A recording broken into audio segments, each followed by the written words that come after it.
Close your eyes for a moment and let the modern world slowly fade away. The hum of electricity softens.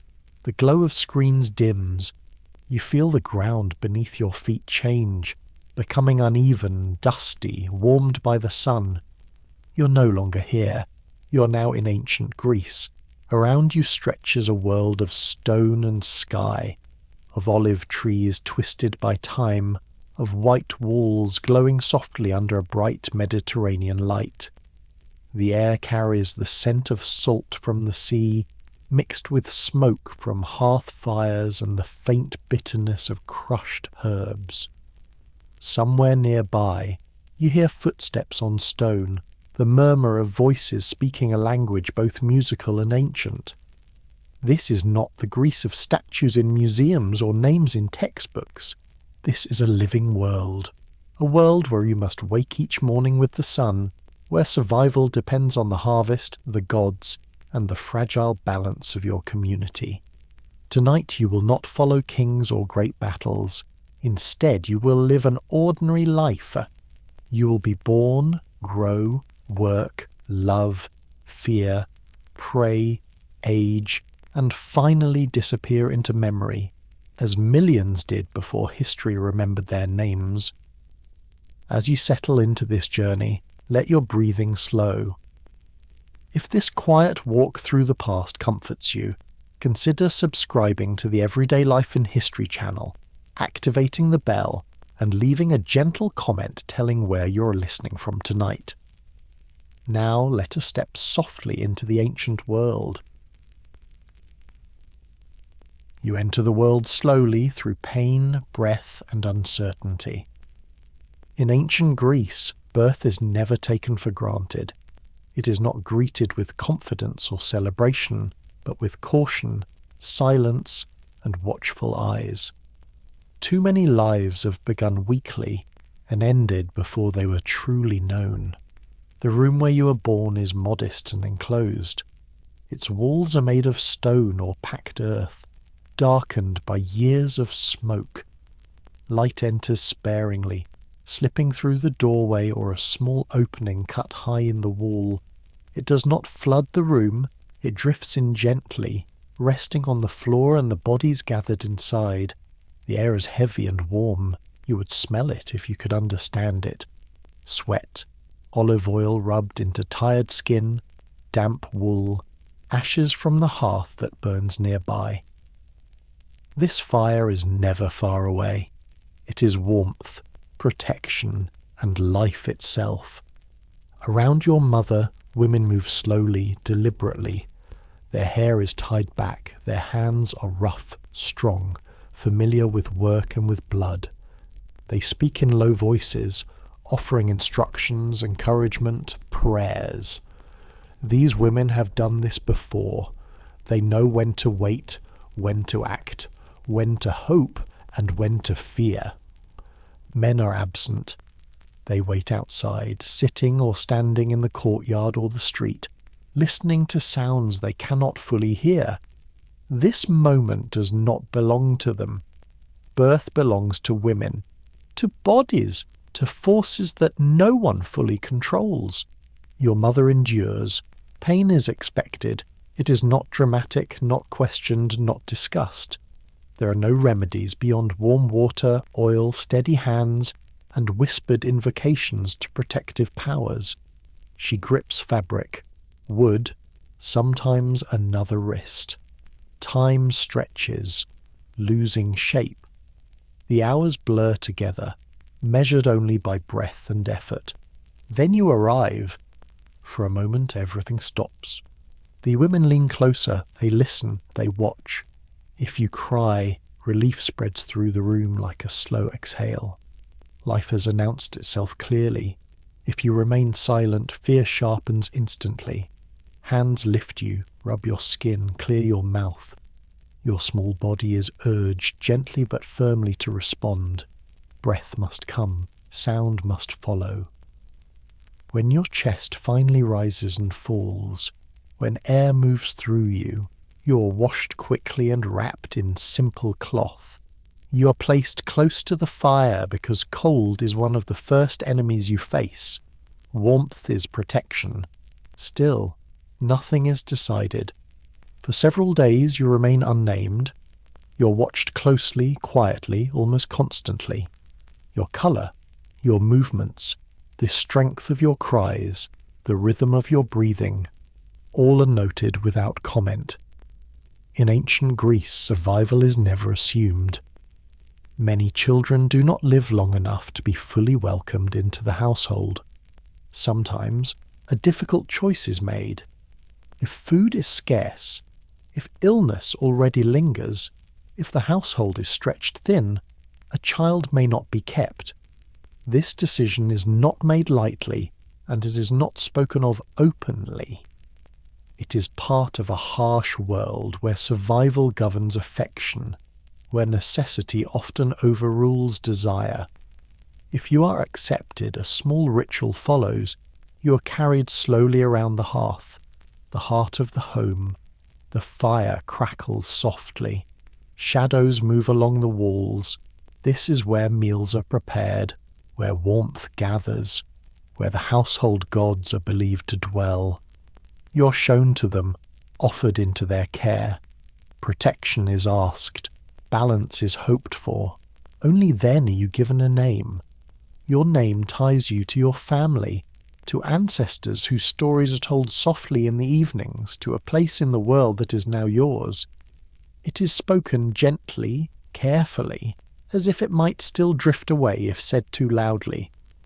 Days turn into weeks. Your mother recovers slowly. There is no long rest. Life resumes immediately. Water must be carried from the fountain. Grain must be ground between stone. Meals must be prepared. You are carried against a hip, tied with cloth, laid nearby while work continues. You sleep to the rhythm of footsteps, to the scrape of tools, to the murmur of daily life.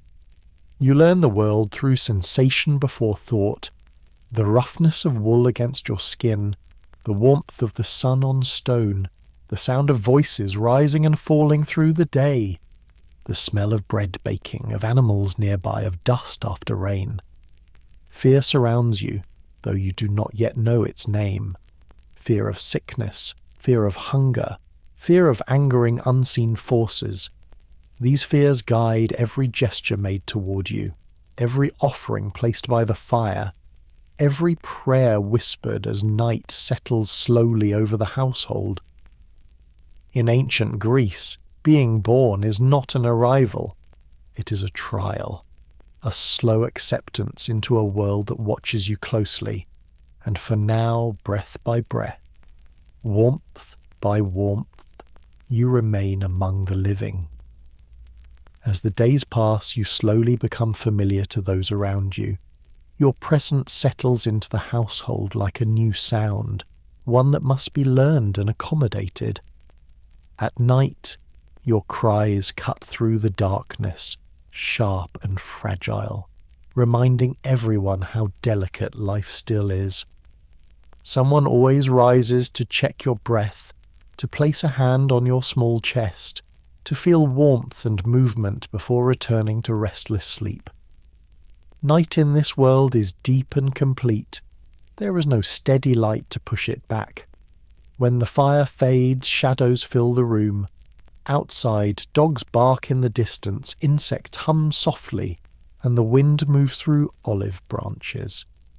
You sleep wrapped tightly, protected from the cold air that creeps in through cracks in stone and wood. Your mother remains close. Her body is tired, but she watches you constantly. She knows how quickly sickness can arrive, how suddenly fever can steal breath. When you're restless, she presses you against her, rocking slowly, murmuring sounds that are not words but comfort. Milk is your first sustenance, warm and steady, tying your survival directly to her strength. Around you, life does not pause. Men rise early to tend fields, animals, or workshops. Women prepare food, clean, fetch water, spin wool. You're always nearby, never the centre of attention for long, yet never forgotten. Someone is always aware of you. Your life is now part of the household's fragile balance. Visitors come and go. Neighbours stop briefly, bringing small offerings or simple words of acknowledgement. They glance at you, assessing quietly. A strong cry is noted. A calm sleep is approved. No one speaks openly of fear, but it lingers in every look. As weeks pass, small rituals continue. A bit of olive oil is rubbed onto your skin to protect it. Amulets may be tied loosely near you, small charms meant to ward off harm. Prayers are whispered not only to the great gods, but to local spirits, ancestors, forces that feel closer and more immediate. You're slowly introduced to sound and movement. The scrape of a millstone, the splash of water poured into clay jars, the low conversations of adults discussing weather, harvest, worries. These sounds form the background of your earliest memories, though you will never recall them clearly. They shape you all the same. Danger remains close. A sudden chill, spoiled food, a passing illness carried by another child. Each threat is invisible, unpredictable. When sickness strikes nearby, the household grows tense. Fires are tended more carefully. Offerings increase. Silence thickens. If you survive your first months, confidence grows slowly. Not celebration, but cautious relief. You're no longer entirely provisional. Your name is spoken more often. Plans begin to include you, faintly, distantly. Someone imagines what you might become. A worker in the fields, a craftsperson, a wife, a mother, a citizen perhaps if you are fortunate. Yet nothing is guaranteed. Your future depends on weather, on politics you cannot understand, on wars that may arrive without warning, on the favour of gods whose moods are unpredictable. Still, for now, you live. You breathe steadily. You grow heavier in the arms that carry you. Your cries grow stronger, more demanding. In this ancient world, survival is not heroic. It is quiet. It is repetitive. It is made of small victories measured in days and nights passed safely. And as you drift in and out of sleep, warmed by bodies, fire and routine, you are slowly, gently becoming a child of ancient Greece. Little by little, you leave behind the fragile stillness of early infancy. Your body grows heavier, stronger, more demanding. You no longer remain where you are placed. You roll, you crawl, you pull yourself up using walls, stools, low tables worn smooth by generations of hands. Each movement is observed quietly, not with applause, not with surprise. Strength is simply noted, as one notes good weather or a healthy animal. It is reassuring, but never celebrated aloud. You wake earlier now. Sleep releases you with the light, not because anyone decides it should, but because the house itself stirs. The first sounds of morning enter your awareness before you open your eyes. Sandals scraping stone, a door opening slowly, clay jars touching one another with a dull sound, voices low, practical, already occupied with the work ahead. There is no separation between learning and living, no moment when someone sits you down to explain the world. Instead, you are carried into it, placed at its edge, allowed to observe. You follow bodies before you follow words. You learn where to step by watching feet. You learn when to speak by listening to silence. You learn what matters by noticing what makes adults pause. Language comes gradually. At first, it is only sound, then repetition, then meaning. You learn names before ideas, people, places, objects, commands. Your name is spoken often now. It anchors you. It reminds others that you belong. Stories enter your life early. They are told while hands are busy, while meals are prepared, while the day slows toward evening. The same stories return again and again. Stories of gods who reward and punish. heroes who endure suffering without complaint, mortals who fail because they forget their place. You do not yet understand them fully, but you feel their weight. They teach you what is admired. They teach you what must never be done. Most of your days are spent close to women. They work constantly, and you're always nearby. You sit in the dust. You touch wool, clay, wood. You're corrected often, sometimes gently, sometimes sharply. The lesson is always the same. Control yourself. Endure. Do not disturb the rhythm of the household without reason. Hunger becomes familiar. Not starvation, but the quiet waiting between meals. You learn that food arrives at certain times, not when you desire it. Bread is broken carefully. Olives are counted. Nothing is wasted on impatience. Play exists, but it is never separate from preparation. You throw stones, you chase insects, you shape earth with your hands, you balance on uneven ground. No one invents games for you. You invent them yourself using what the world provides. Even laughter is brief. There's always something else to be done. Gradually you begin to sense expectations forming around you. They are not spoken directly. They settle instead in tone, in instruction, in correction. If you are a boy, your body is watched for signs of strength, coordination, resilience. You are encouraged to run, to carry, to endure heat and cold. If you are a girl, you are guided towards stillness, attentiveness, care. You are praised for quiet hands, for obedience, for noticing needs before they are spoken. These differences are not explained, they simply exist. You accept them because everyone else does. Rules surround you long before you understand them, where you may sit, whom you may address directly, when you must lower your eyes. Social order presses gently but constantly, shaping your posture, your voice, your sense of place. Correction becomes firmer as you grow. Mistakes are met with immediate response. Sometimes a sharp word, sometimes a blow, not in anger, but in instruction. Self-control is expected early. Tears do not change outcomes. You learn quickly what behavior is tolerated and what is not. You accompany adults whenever you are allowed. To the fountain, where women gather and exchange news.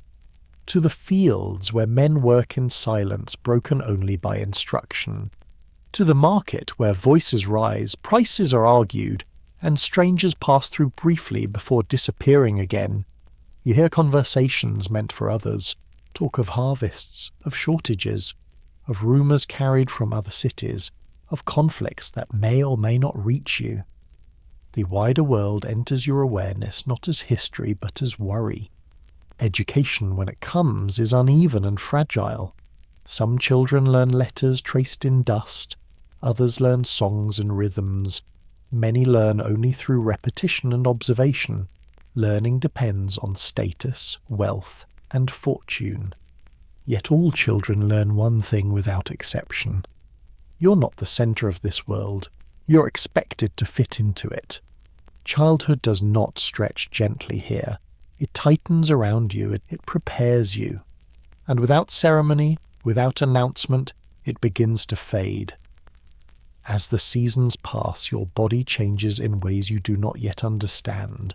Your limbs lengthen. Your voice grows firmer. Your presence takes up more space in the household, and that space must now be justified. You are no longer simply carried along.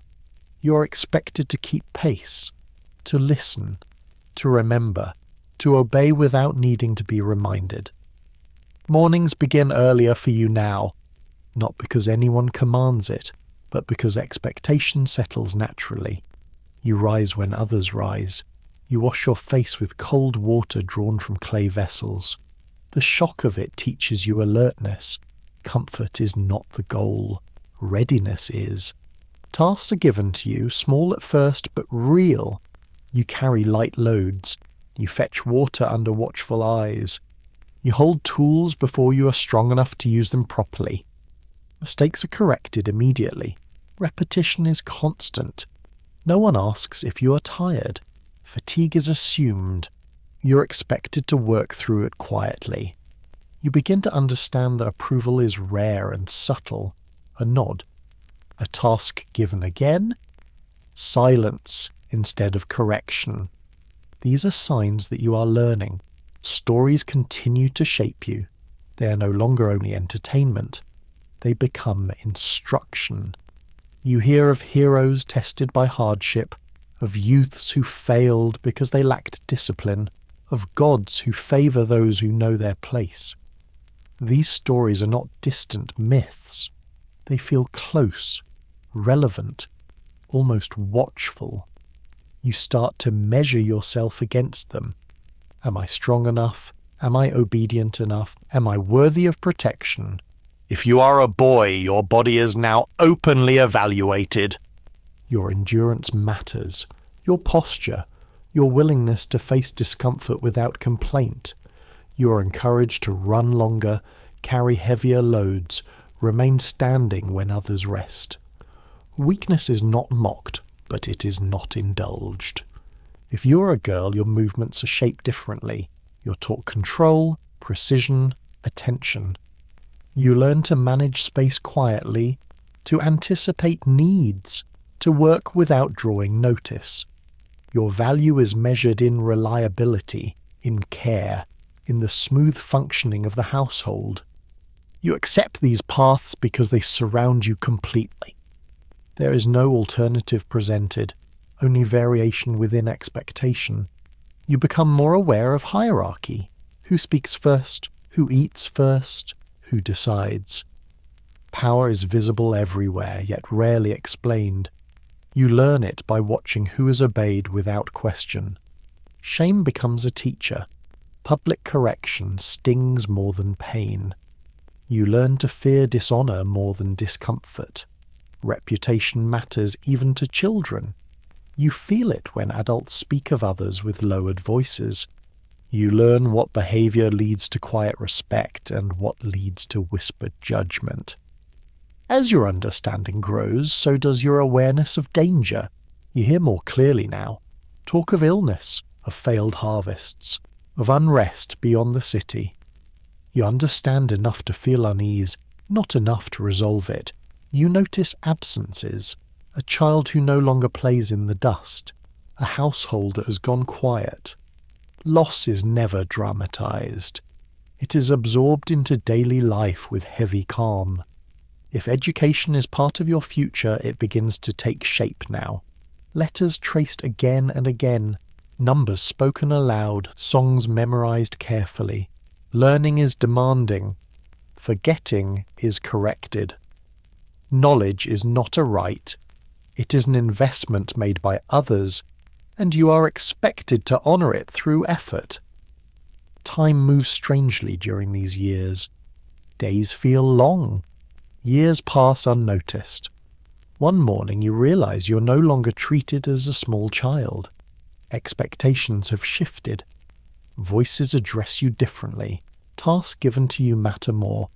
No one announces this change. It simply happens. You are still young, but childhood is already loosening its grip. Ahead lies responsibility, constraint, a life shaped not by desire, but by duty. And without ceremony, without farewell, you step closer to the world of adults, carrying lessons learned not through kindness, but through constant, patient shaping. You step out of childhood's narrow circle and begin to notice the world that holds you. Not only the faces of your family, not only the tasks that fill your hands, but the very bones of the place where you live. In ancient Greece, a home is not a private refuge the way it might be today. It is a working space, a shelter against heat and wind, a small universe of routine, smell and sound, built to endure more than to please. Your house is simple, and it feels older than you. The walls are stone or sun-baked brick, patched where cracks have appeared. darkened where smoke has kissed them for years. The roof may be tiled if your household is fortunate, or made of thatch and wood if resources are fewer. When rain comes, it is listened for carefully because rain can be a blessing to the fields and a threat to the roof in the same moment. Inside, light is precious. It enters from the doorway and from the central courtyard, if the house has one, falling in a soft rectangle that moves across the floor as the sun travels. You learn to notice this shifting light. It tells you the hour without a single word being spoken. In the morning it lies pale and cool. At midday it becomes sharp, almost white, and the air seems to shimmer. In late afternoon it grows golden, gentle, and the household's rhythm begins to slow. The floor beneath your feet is packed earth or stone, worn smooth in places by constant movement. Dust is always present. It rises with each step, settles again, returns. You stop thinking of it as dirt. It is simply part of life, like the smell of olive oil, like the smoke that clings to cloth, like the faint salt that drifts inland when the wind comes from the sea. You learn the house by touch as much as by sight.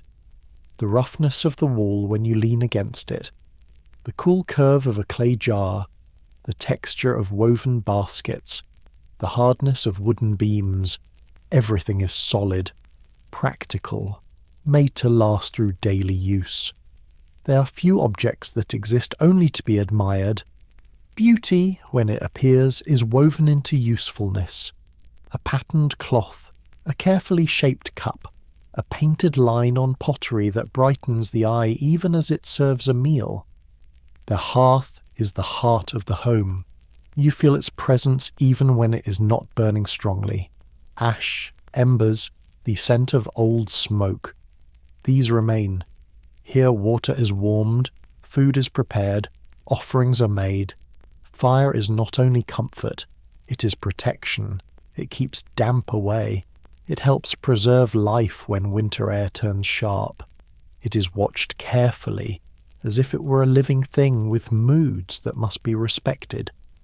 In many households, spaces are divided quietly by custom more than by walls. You learn where guests are received, where cooking happens, where work is done, where sleeping is possible when night arrives. If your family has means, there may be a more defined separation, rooms arranged around the courtyard, areas kept more orderly. If means are fewer, everything overlaps. Work and rest share the same space. Privacy is a rare luxury, and silence is not always possible. When you step into the courtyard, if there is one, the air changes. Light opens above you. You may see a small altar, a corner kept for offerings, or simply a clean area where daily tasks are easier to perform. Here grain may be spread, wool may be handled, pottery may be washed.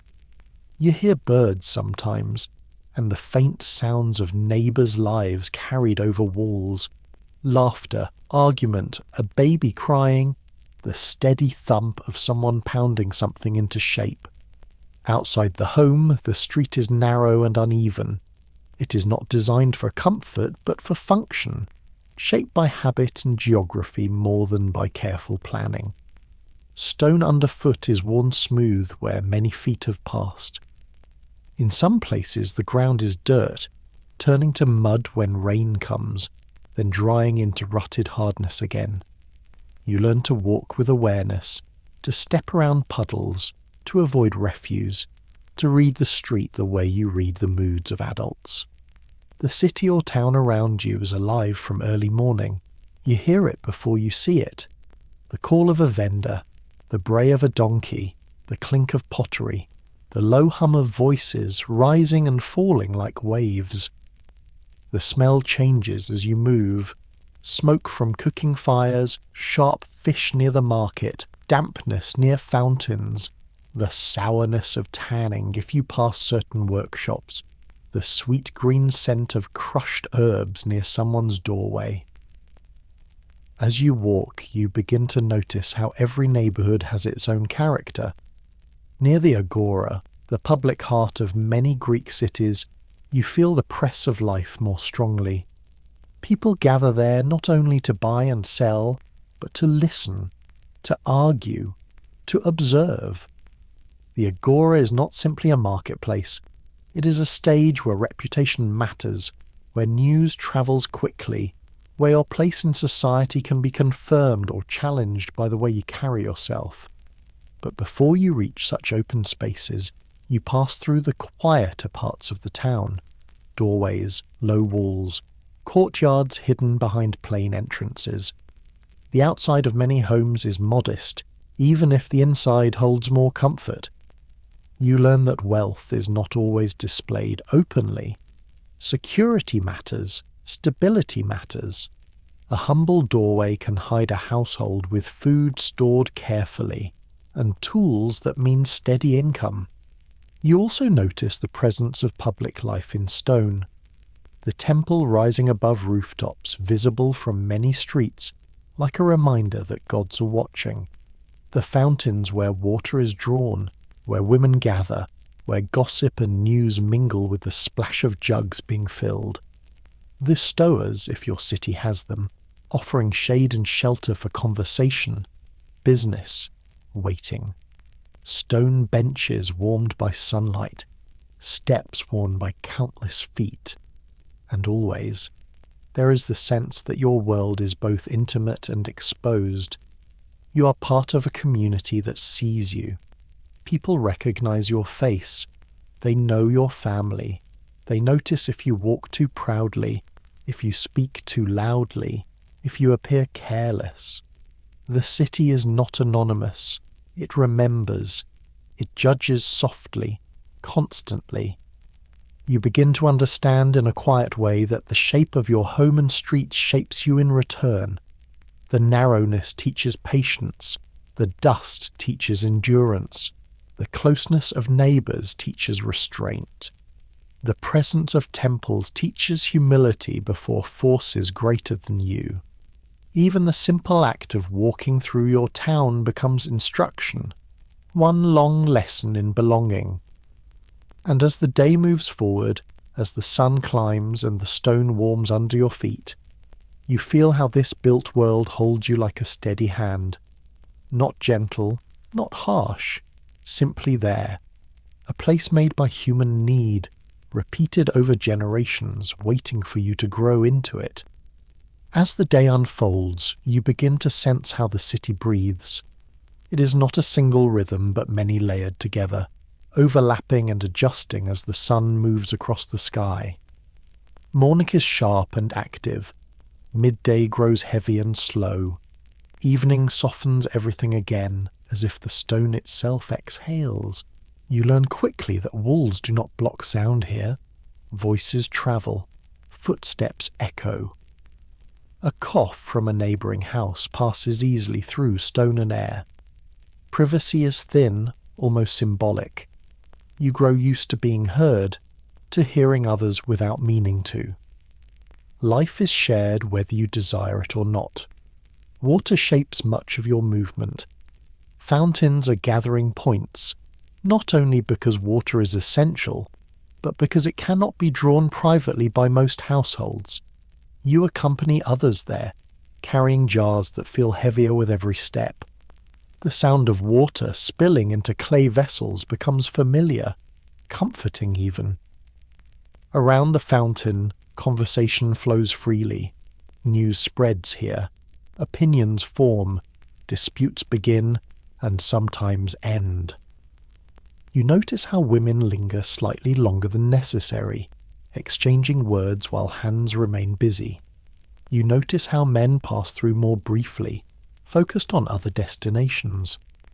These patterns are subtle but constant, repeated day after day until they feel natural.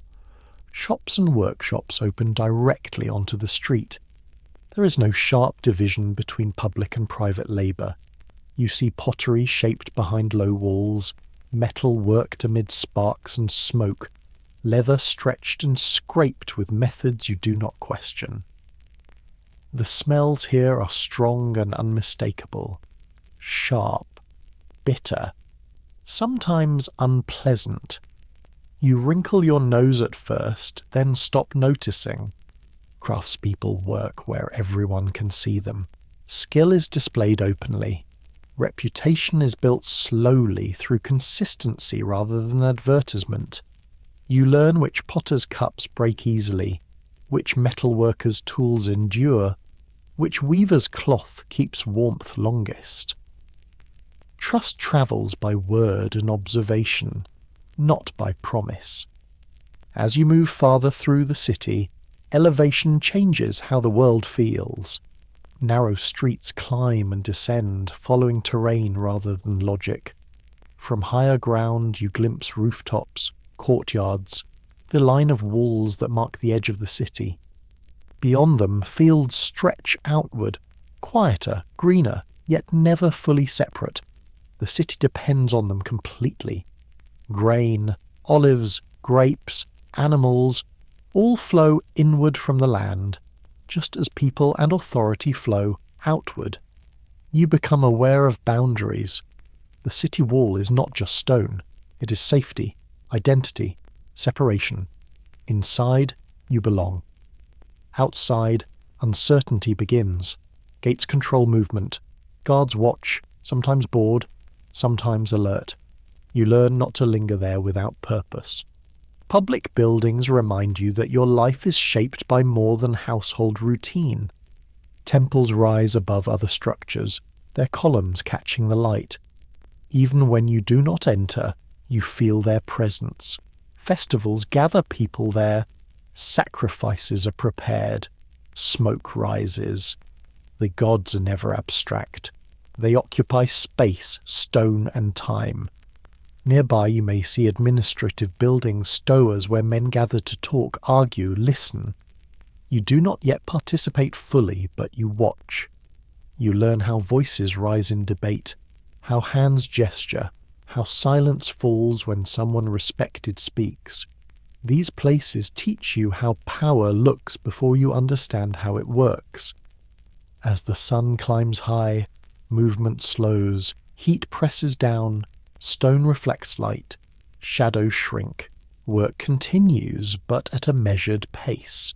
You learn to seek shade instinctively, to rest briefly when possible, to drink carefully because water is valuable. Midday meals are simple and quiet, bread broken, olives shared, perhaps cheese. Eating is functional, not indulgent. You sit where space allows, sometimes on the ground, sometimes on low stools. Conversation softens. The city holds its breath for a while. In the afternoon, sound returns gradually. Tools resume rhythm. Voices strengthen. Children move through streets more freely, watched by many eyes at once. You feel the collective awareness of the city.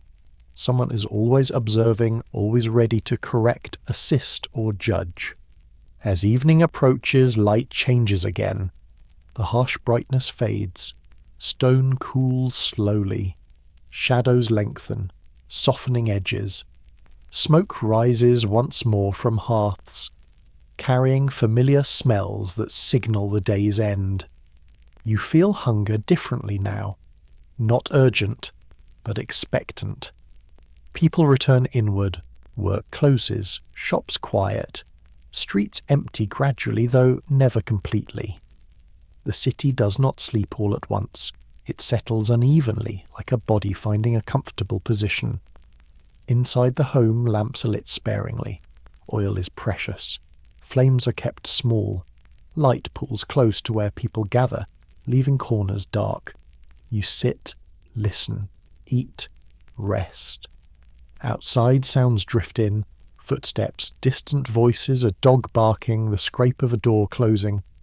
You begin to understand that the city is not only built of stone and wood, it is built of habit, of repetition, of countless small movements repeated across generations. Every street you walk has been walked before. Every doorway you pass has held others like you. Every wall carries memory, even if no one names it. As night deepens, the city quiets further. Stars appear overhead, clearer than you will ever know in another age. The air cools, the dust settles. The built world rests, but never fully.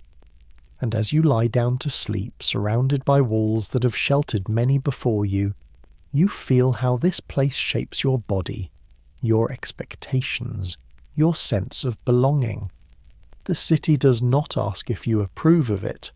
It simply holds you, firmly and continuously, preparing you for the life that will unfold within its narrow streets and enduring stone. Food is never far from your thoughts, not because you are always hungry, but because food shapes the rhythm of every day, every season, every worry carried quietly by the adults around you. In ancient Greece, eating is not an act of comfort or pleasure first. It is survival measured carefully, managed cautiously, and never assumed to be guaranteed tomorrow. You learn early that meals arrive when they can, not when you wish. Your body adapts to waiting. Hunger becomes a familiar companion, not sharp enough to cause panic, but constant enough to remind you that nothing is endless. The space between meals teaches patience more effectively than words ever could. The foundation of your diet is simple and repetitive. Bread, always bread. Grain is life. Wheat or barley, ground slowly between heavy stones mixed with water, shaped by hands that know the exact texture by instinct. Baking is done carefully, because fuel is precious and mistakes are costly. The smell of bread baking fills the home, warm and reassuring, yet never indulgent. Bread is not eaten casually. Each piece is broken deliberately, shared with awareness of how much remains. Alongside bread, olives appear constantly, dark, bitter, preserved, carefully in brine. Olive oil is everywhere, in food, on skin, in lamps, in ritual. You grow used to its scent until it becomes inseparable from the idea of home itself. Oil is poured sparingly, measured by habit rather than tools. Too much would be waste, too little would be noticed. Cheese appears when milk allows it. Simple, sharp, sometimes dry. It fills the mouth more than it satisfies desire. Fish is eaten when it can be caught or purchased cheaply, often dried or salted. Its smell strong and lingering. Fresh fish is a luxury of proximity and fortune, not a daily expectation. Meat is rare. When it appears, it is tied to sacrifice. An animal is killed not simply for hunger, but for the gods. The smell of roasting meat carries weight. It signals ritual, community, and occasion. You learn that meat is not owned casually. It is shared, distributed according to status, eaten with awareness that such abundance is temporary. You watch carefully how adults eat, who eats first, who receives larger portions, who waits. Meals reflect hierarchy as clearly as any spoken rule. You learn your place without being told. You accept what is given without complaint, because complaint would mark you as ungrateful, uncontrolled, or ignorant of reality. Meals are quiet, conversation is limited. Eating is not a performance. It is functional, focused. You chew slowly, not because you are taught to savour, but because food must last and digestion must be careful. Waste is unthinkable. Crumbs are noticed. Water is valued as much as food. You drink from clay cups, sometimes flavoured faintly with wine. Even as a child, diluted heavily. Wine is not indulgence. It is preservation, tradition, habit. You learn its taste early, not as pleasure, but as part of life's texture. Hunger changes with the seasons. In good years, bellies feel heavier, movement slower. In bad years, conversation tightens. Portions shrink subtly. Adults speak more often about weather, about fields, about omens. You sense anxiety without understanding all its causes. Famine is never a distant idea. Stories of past shortages are told softly, often at night. Years when grain failed, when people sold possessions, when some did not survive. These stories are not meant to frighten children, but to remind everyone why care matters, why storage matters, why waste is dangerous. You begin to notice how much work stands behind each meal. Fields ploughed, seeds sown, rain awaited, harvest gathered, grain transported, ground slowly, bread baked. Nothing arrives easily. Food carries the weight of labour, time, and uncertainty. Markets reveal this clearly. You walk among stalls where prices fluctuate with rumour and weather. You hear arguments over measures, see anxious faces when supply is low. Food is currency, power, reassurance. Those who control it hold influence far beyond their size. Even within the household, food is political. Who decides portions? Who eats with whom? Who receives extra when ill or working harder? These decisions shape relationships quietly, daily. As a child, you learn not to ask for more unless invited. You learn to read faces, to sense when abundance allows generosity and when restraint is required. Your stomach learns discipline alongside your mind.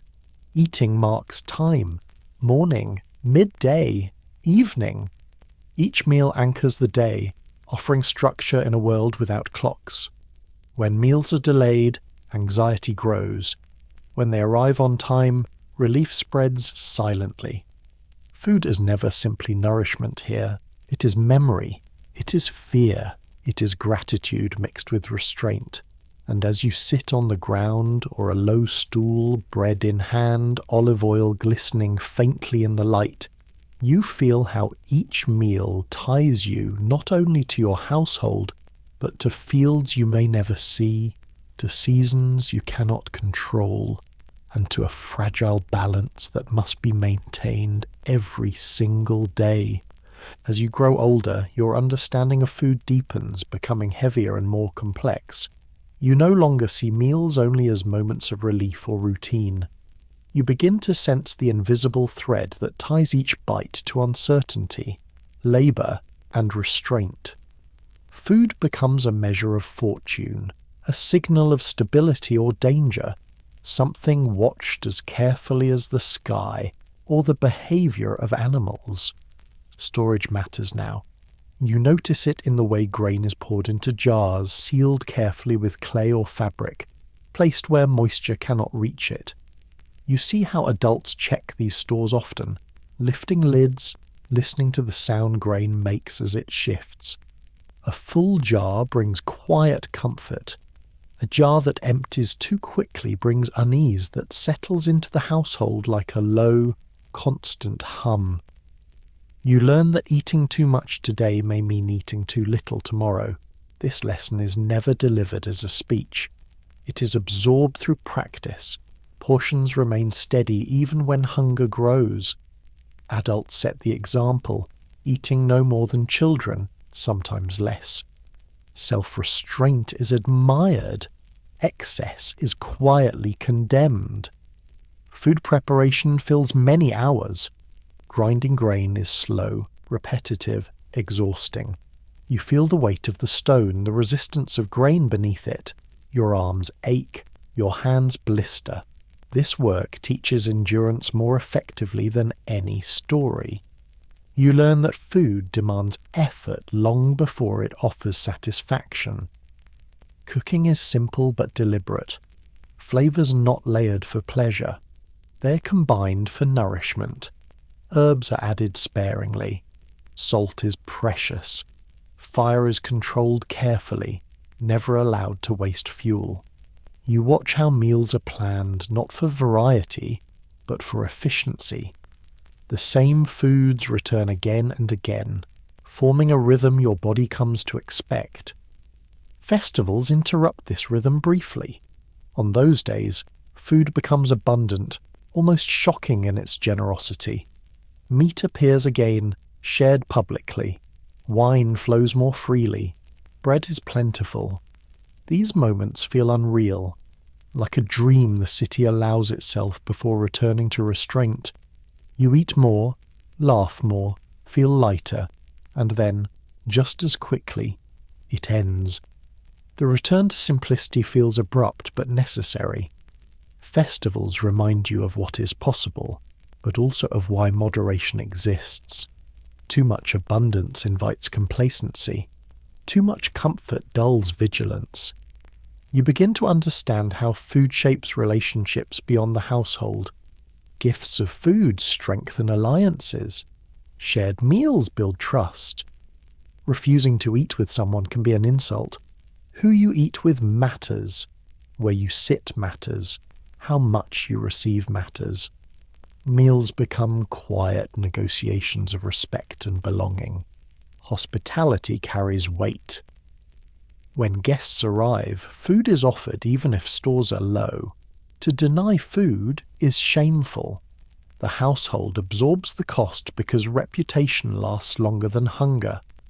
You watch adults portion meals more carefully afterward, compensating silently for generosity shown. Hunger sharpens your awareness of time. You feel it differently throughout the day. A dull ache in the morning, a hollow anticipation near midday, a heavier, slower hunger as evening approaches.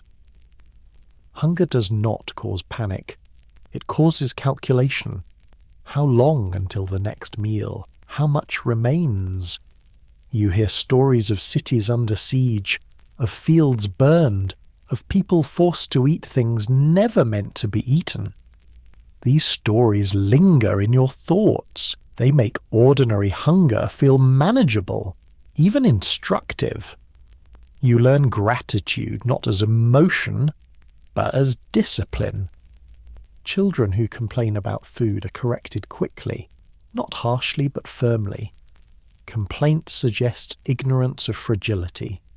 You learn to accept what is placed before you with a neutral face, even if desire whispers for more.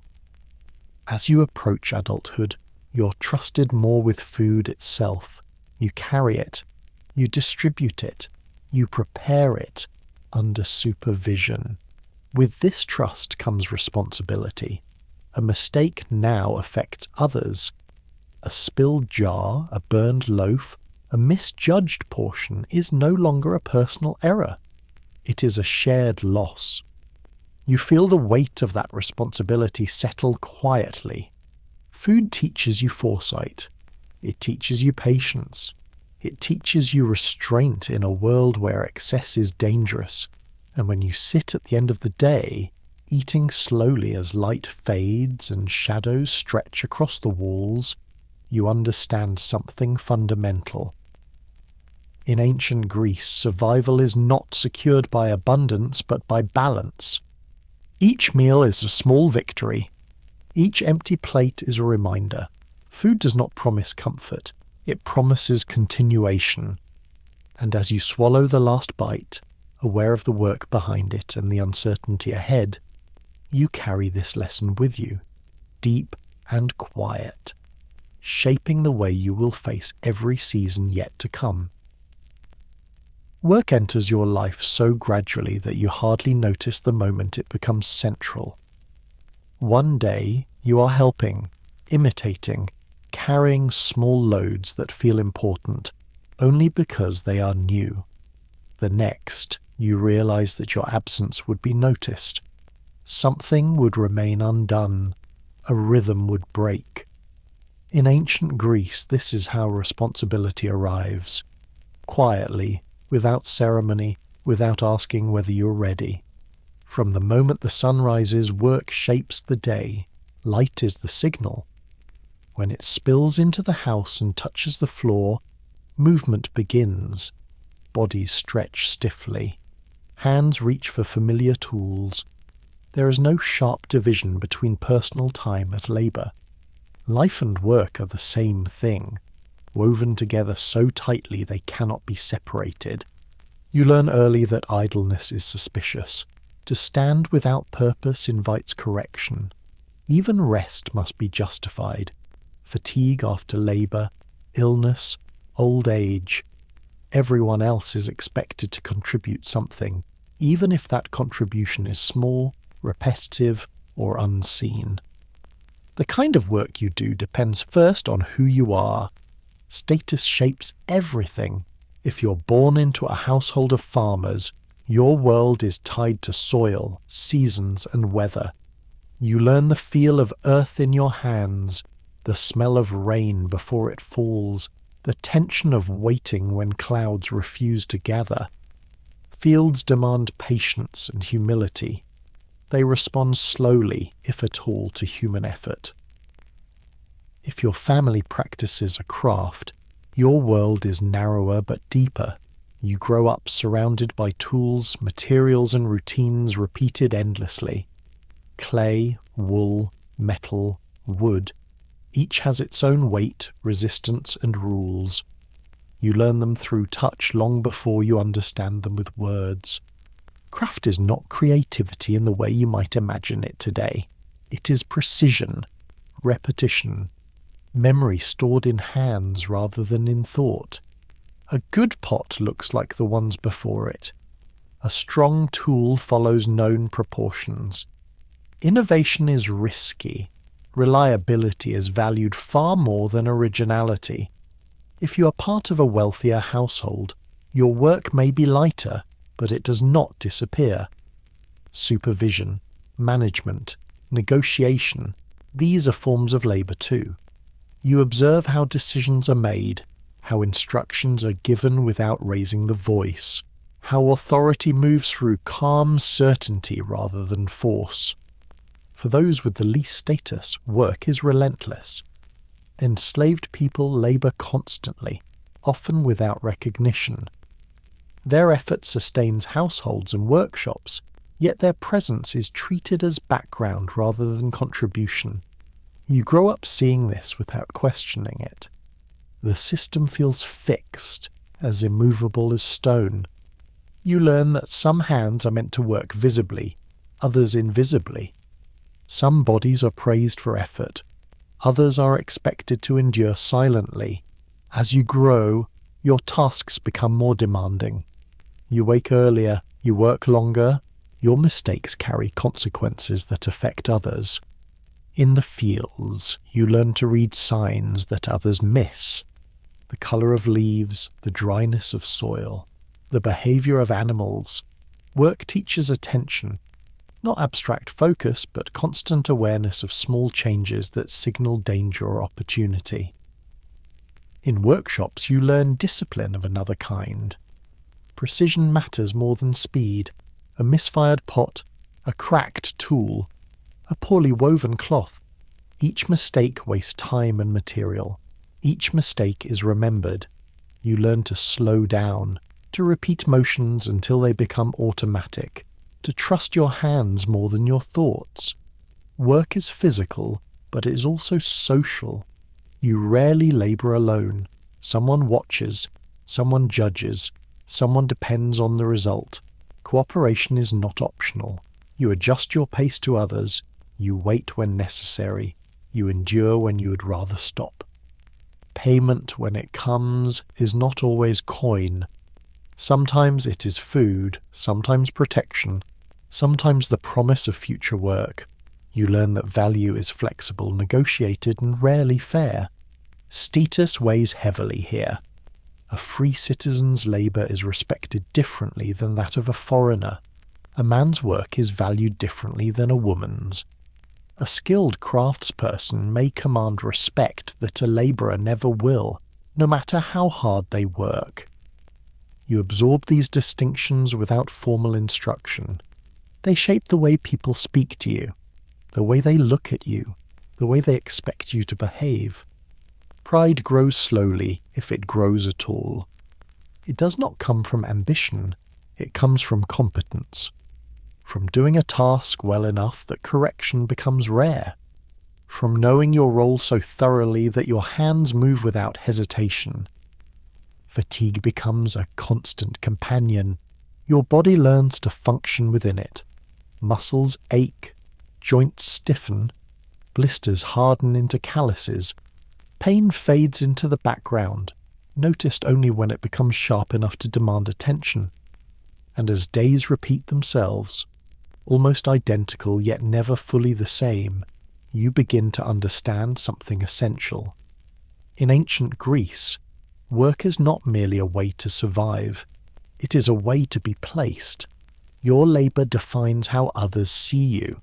It defines what you are allowed to hope for. It defines the limits of your world. You do not yet question whether this is fair. You're too busy learning how to endure it.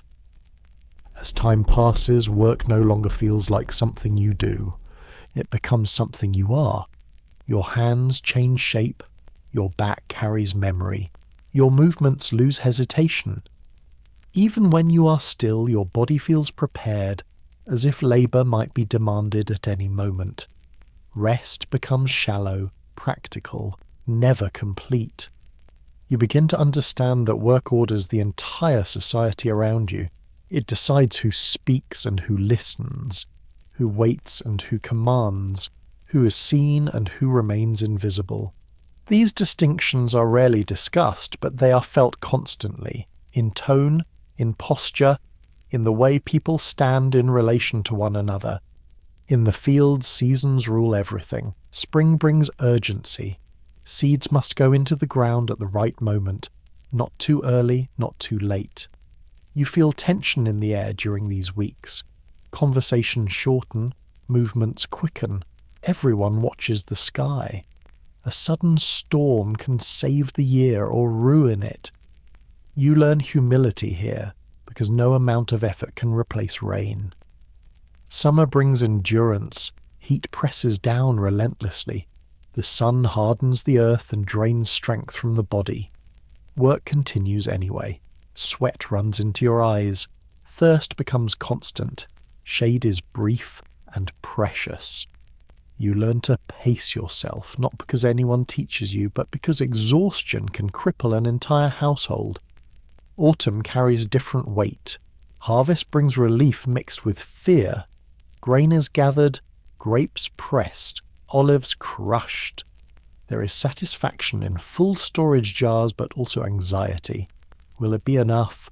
Will it last? The work is intense, but it carries hope. You feel it in the air, in the way people allow themselves slightly longer pauses, slightly fuller meals. Winter slows everything, but it does not stop it. Cold settles into stone and bone. Work moves indoors when possible. Repairs are made. Tools are sharpened. Wool is spun. You feel time stretch differently now. Days shorten. Light fades quickly. Evenings grow longer and quieter, filled with repetitive tasks that keep hands busy and thoughts contained. If you work in a craft, your world follows another rhythm. Production replaces seasons. Demand replaces weather. You learn to watch people instead of clouds. You notice when orders increase, when customers hesitate, when coin flows freely or disappears. Your skill becomes your protection. A well-made object earns trust. A mistake costs reputation. Apprenticeship shapes you deeply. You are corrected endlessly. Your work is never quite good enough at first. Patience is demanded, not requested. You learn that mastery comes slowly, invisibly, through thousands of repeated motions that no one applauds. You begin to understand pride differently, not as self-expression, but as reliability. To be known as someone whose work does not fail, someone who finishes what they begin, someone whose name is spoken with quiet confidence. Status remains unavoidable. You feel it when you enter certain spaces and not others, when your voice carries weight or falls flat, when your labour is acknowledged or ignored. Free citizens discuss work as duty. Foreigners and the enslaved experience it as necessity without honour. Women's labour sustains households but rarely earns public recognition. You grow accustomed to these imbalances. They do not shock you. They shape your expectations instead. You learn that some forms of work bring visibility. Others bring survival without memory. Both are necessary. Only one is remembered. As you grow older, you're trusted with greater responsibility. You oversee tasks. You instruct others. You are blamed when something goes wrong. Authority arrives slowly, often uncomfortably. You learn that commanding is another form of labor, one that requires restraint and awareness. Too much force breeds resentment. Too little invites disorder. Fatigue deepens with age. It settles into joints. It dulls sharp enthusiasm. Yet stopping is not an option. Work does not pause because you are tired. It pauses only when you can no longer move. Illness and injury are constant threats. A damaged hand, a twisted ankle, a fever that steals strength. Without your labor, your value weakens. You become dependent.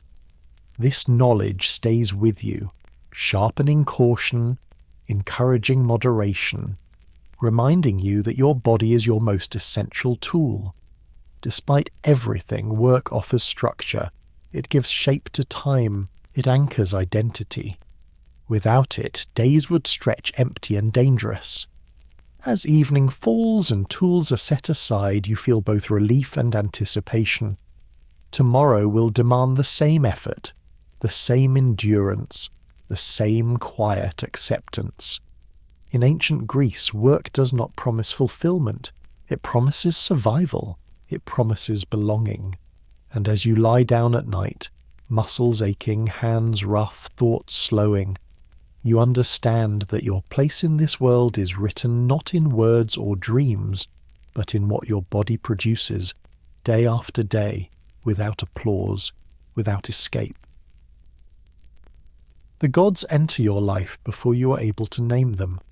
They are present long before belief becomes a choice, long before doubt could ever form. In ancient Greece, the divine is not distant or abstract. It is woven into daily existence, into gesture, habit, and fear. You grow up surrounded by the sense that unseen forces are always near, always watching, always capable of intervening. You learn this not through sermons or sacred texts, but through routine. A hand pauses briefly before a task begins. A few drops of wine are poured onto the ground before drinking. A short phrase is murmured before a journey, a meal, a risky decision. These acts are small, almost casual, yet they carry great weight. The gods do not require constant devotion, but they demand respect. They are powerful, unpredictable, and deeply human in their moods. You hear stories of gods who reward generosity and punish arrogance, who help one day and destroy the next. This makes them neither comforting nor cruel, but dangerous in a way that must be managed carefully.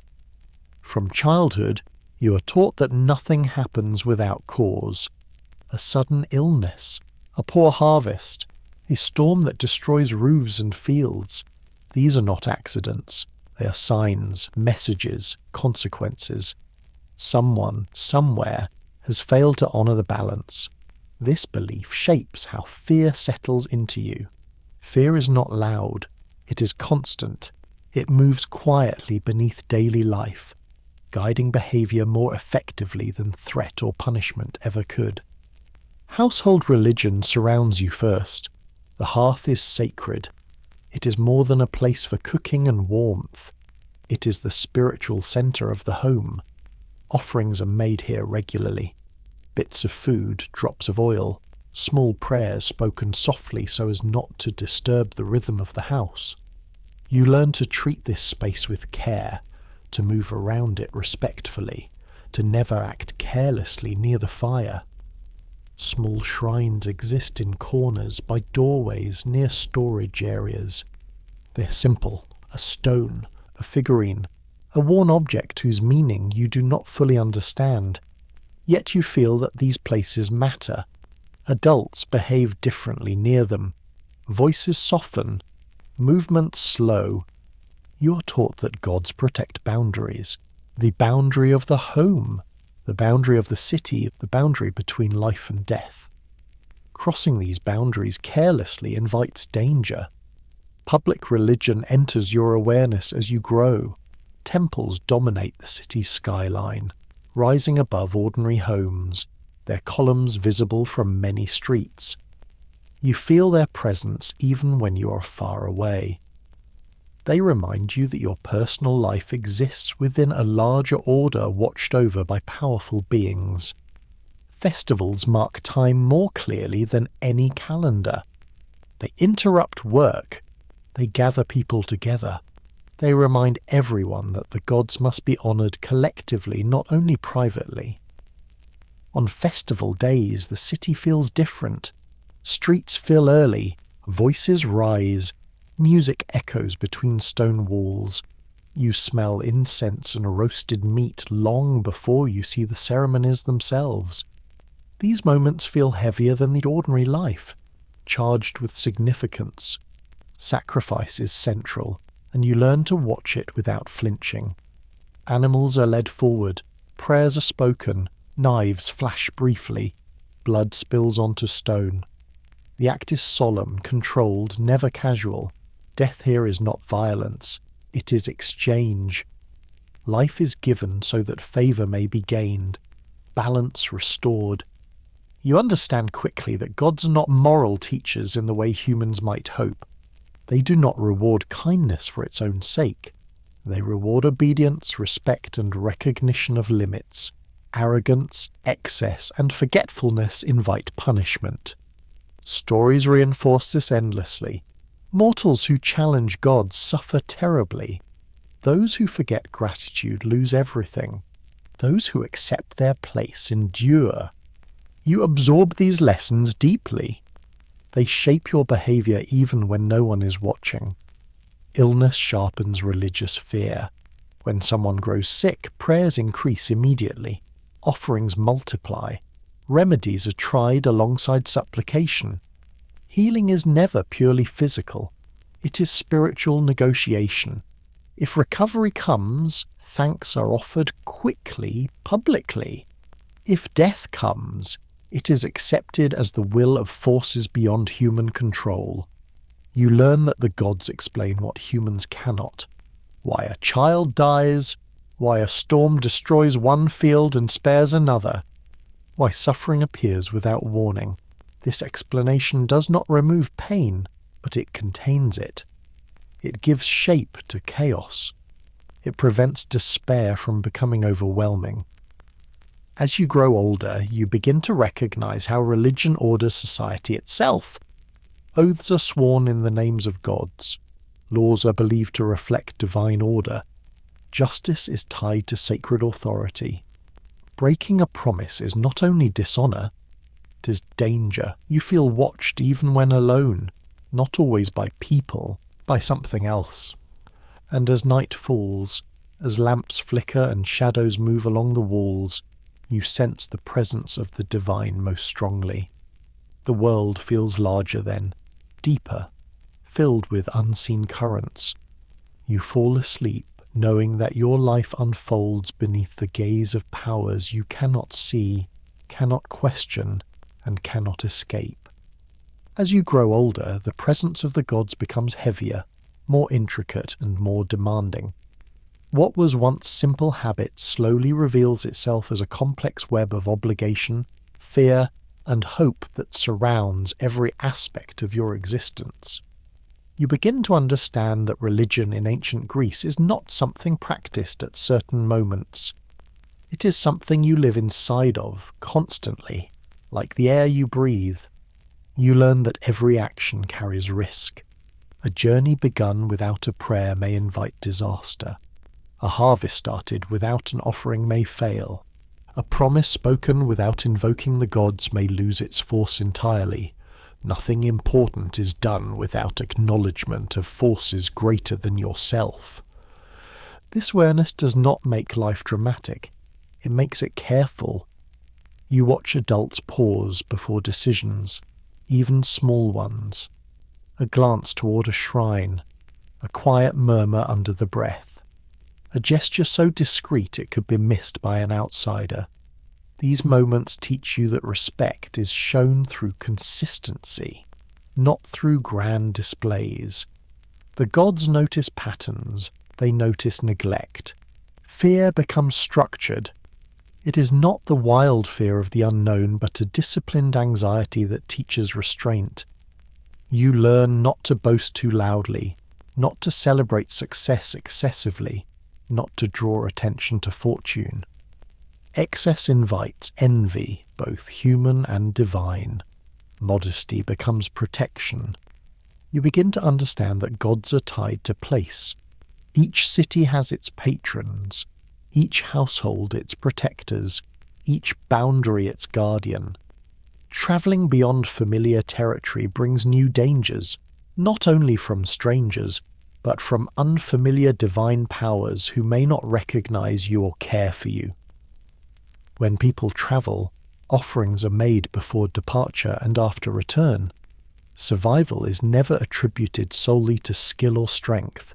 It is always shared with divine favour. To forget this is to risk future misfortune. Public rituals grow more meaningful as you age. You understand now why attendance matters. Absence is noticed. Participation confirms belonging. Standing among others, moving together, repeating ancient words, you feel how religion binds the community into a single body. Individual fear dissolves slightly when shared. Processions leave deep impressions on you. You walk slowly through streets you know well, transformed by ceremony. Music echoes differently between buildings. Incense thickens the air.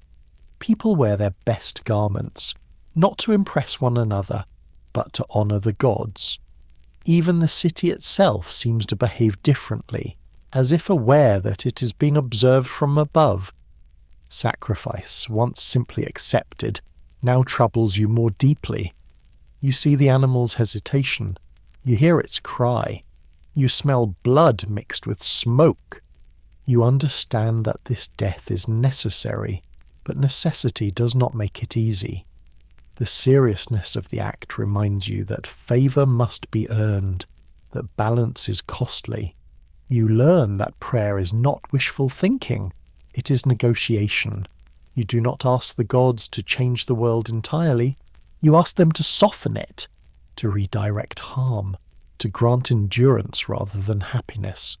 Gratitude is essential. When something goes well, thanks must follow quickly. A successful harvest, recovery from illness, safe return from danger. These moments require response. Failure to give thanks risks turning fortune against you. Memory is important to the gods. Forgetfulness is dangerous. Illness continues to sharpen religious awareness. When fever strikes, when wounds refuse to heal, when a body weakens without clear cause, divine displeasure is considered alongside physical explanations. Healers may be consulted, herbs applied, but prayer remains constant. Healing is not purely technical, it is relational. Death reinforces this belief more than anything else. You attend funerals, you hear laments, you see offerings placed for the dead. The boundary between living and dead feels thin, permeable. The dead are not gone entirely. They require respect. They may influence the living. Ritual ensures that they remain calm, contained, properly honoured. You learn that the gods govern justice as well as nature. Oaths sworn in their names carry immense weight. Breaking an oath is not simply dishonesty, it is a threat to order. Courts, laws, and punishments all lean on divine authority to maintain legitimacy. Without the gods, human rules would feel fragile. As you mature, you begin to notice quiet skepticism in some voices, not denial, but caution. People who perform rituals correctly but speak carefully afterward. People who follow tradition without discussing belief openly. You learn that questioning the gods is not forbidden, but it is private, restrained, never public. Religion allows doubt only in silence. At night, belief feels strongest. The world grows vast. Stars fill the sky, countless and bright. The darkness feels alive, watching. You lie awake sometimes, listening to distant sounds, aware of how small you are beneath the heavens. In these moments the gods feel close, not comforting, but real. You fall asleep knowing that your life unfolds within a delicate balance you cannot control. That protection must be asked for. That respect must be shown daily. That fear managed properly is not weakness, but wisdom. In ancient Greece, faith is not a refuge from uncertainty. It is the framework that allows you to live with it. Love does not arrive in your life as a sudden fire or a dramatic promise. In ancient Greece, love is quiet, controlled, shaped long before you're able to name it. It is not something you search for. It is something arranged around you, prepared by others, guided by custom, necessity, and expectation. Desire exists, but it is carefully contained, rarely celebrated, and almost never allowed to direct the course of a life. From a young age, you begin to sense that affection follows rules. You watch how men and women interact, how distance is maintained, how voices change depending on who is present. Touch is measured. Words are chosen carefully. Nothing feels spontaneous. Everything feels observed. If you are a girl, your future is shaped early and firmly. Your body is watched closely as it changes, not with admiration but with calculation. Puberty is not a private experience. It signals readiness, transition, responsibility. You are taught modesty not as virtue alone, but as protection. Your movements are monitored. Your clothing adjusts. Your presence in public spaces becomes more limited. Marriage approaches without romance. It is discussed quietly among adults. Agreements are made between families. Dowries are calculated carefully, representing not only wealth, but security, obligation, and trust. You're rarely consulted. Your role is to accept, to prepare, to transition smoothly from one household to another. The idea of choice feels distant. Marriage is not about companionship. It is about continuity. Children, inheritance, stability. If you are a boy, your path is different, but no less constrained. You're expected to marry when the time is right, not when you feel ready. Your choice, if you have one, is guided by family interest, reputation, and advantage. Love may grow later, but it is never the foundation. You learn that marriage is an alliance between households, between lineages, between futures. Wedding rituals mark this transition with solemn weight. Processions move through streets. Songs are sung. Offerings are made. Yet beneath the ceremony lies separation. A woman leaves her father's home and enters another, carrying little more than her dowry, her skills, and her obedience. The moment is both public and deeply lonely. You sense this even if no one says it aloud. Inside marriage, affection is restrained. Public displays of tenderness are rare. Privacy is limited. The household is always present, always listening. Love, if it appears, must adapt to structure rather than challenge it. Women's lives revolve around the interior world of the home, managing food, overseeing enslaved labor, weaving, raising children, maintaining ritual purity. This work is constant and demanding, yet largely invisible. Recognition is minimal. Praise is rare. Competence is expected, not celebrated. A well-run household brings honor to a husband. A poorly managed one brings shame, often directed at the woman regardless of circumstance. Women's voices are seldom heard in public life. They do not speak in assemblies. They do not vote. They do not shape laws directly. Yet within the home, their influence is immense. They manage resources. They shape children's earliest values. They maintain religious rituals that protect the household. You learn that power does not always announce itself. Sometimes it works quietly, through repetition, through care, through endurance. Sexuality is treated with caution and imbalance. Men's desires are acknowledged, sometimes indulged, often excused. Women's desires are silenced, controlled, framed as dangerous if left unmanaged. Fidelity is expected of women absolutely. For men, expectations are less rigid, though reputation still matters. Love poetry exists, songs are sung, stories are told of passion and tragedy. But these belong to art and myth more than daily life. They offer release, not permission. Within marriage, duty outweighs emotion. Producing children is essential, especially sons. A woman's status rises with motherhood, particularly if she bears male heirs.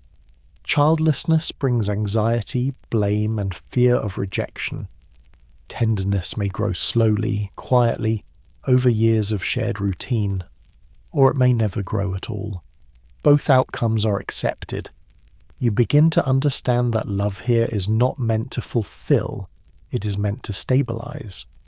As you observe marriages around you, you see many forms of quiet endurance. Couples who coexist politely. Couples who share understanding without affection. Couples who find moments of warmth within constraint. Rarely do you see rebellion. The cost is too high. Isolation, dishonor, loss of protection. So love learns to survive inside boundaries. It becomes practical, restrained, adaptable. And as you move closer to adulthood, you understand that your emotional life, like every other part of your existence, is shaped not by desire alone, but by duty, reputation, and the fragile balance of the world you inhabit. As years pass within marriage, you begin to understand how deeply structure governs intimacy. Life does not soften simply because two people share a household. Instead, routine settles in, heavy and constant, shaping affection into something quiet and restrained. Love, if it exists, must move carefully, finding narrow paths through expectation, custom, and obligation. For a woman, the transition into married life is abrupt and irreversible. One day she belongs to her father's house, the next she belongs elsewhere. Her world narrows suddenly, not because walls close in physically, but because rules tighten around her movements. She learns new rhythms, new hierarchies, new silences. Every gesture is watched, evaluated, compared to what a good wife should be. Her days fill quickly, she rises early, she oversees food preparation, she manages storage, she directs enslaved workers if they exist. She spins wool, weaves cloth, repairs garments, tends to children. This labour is endless and cyclical. There is no completion, no final success, only maintenance. A well-run household reflects honour onto the husband. A disorderly one reflects failure onto the wife. This imbalance is understood by everyone, even if never spoken aloud. Pregnancy becomes a central concern. From the moment of marriage, expectation presses inward. A woman's body is no longer her own. It is watched, discussed, measured by results. Each missed cycle brings attention. Each sign of pregnancy brings relief mixed with fear. Childbirth remains dangerous. Survival is never assumed. When a child is born, joy is restrained. Hope is careful, especially if the child is a boy. Sons ensure continuity, inheritance, memory. They secure a woman's position within the household more firmly than affection ever could. Daughters are received differently, not without care, but with calculation. Dowries must be considered, futures planned. Another household will one day claim them. Motherhood reshapes identity.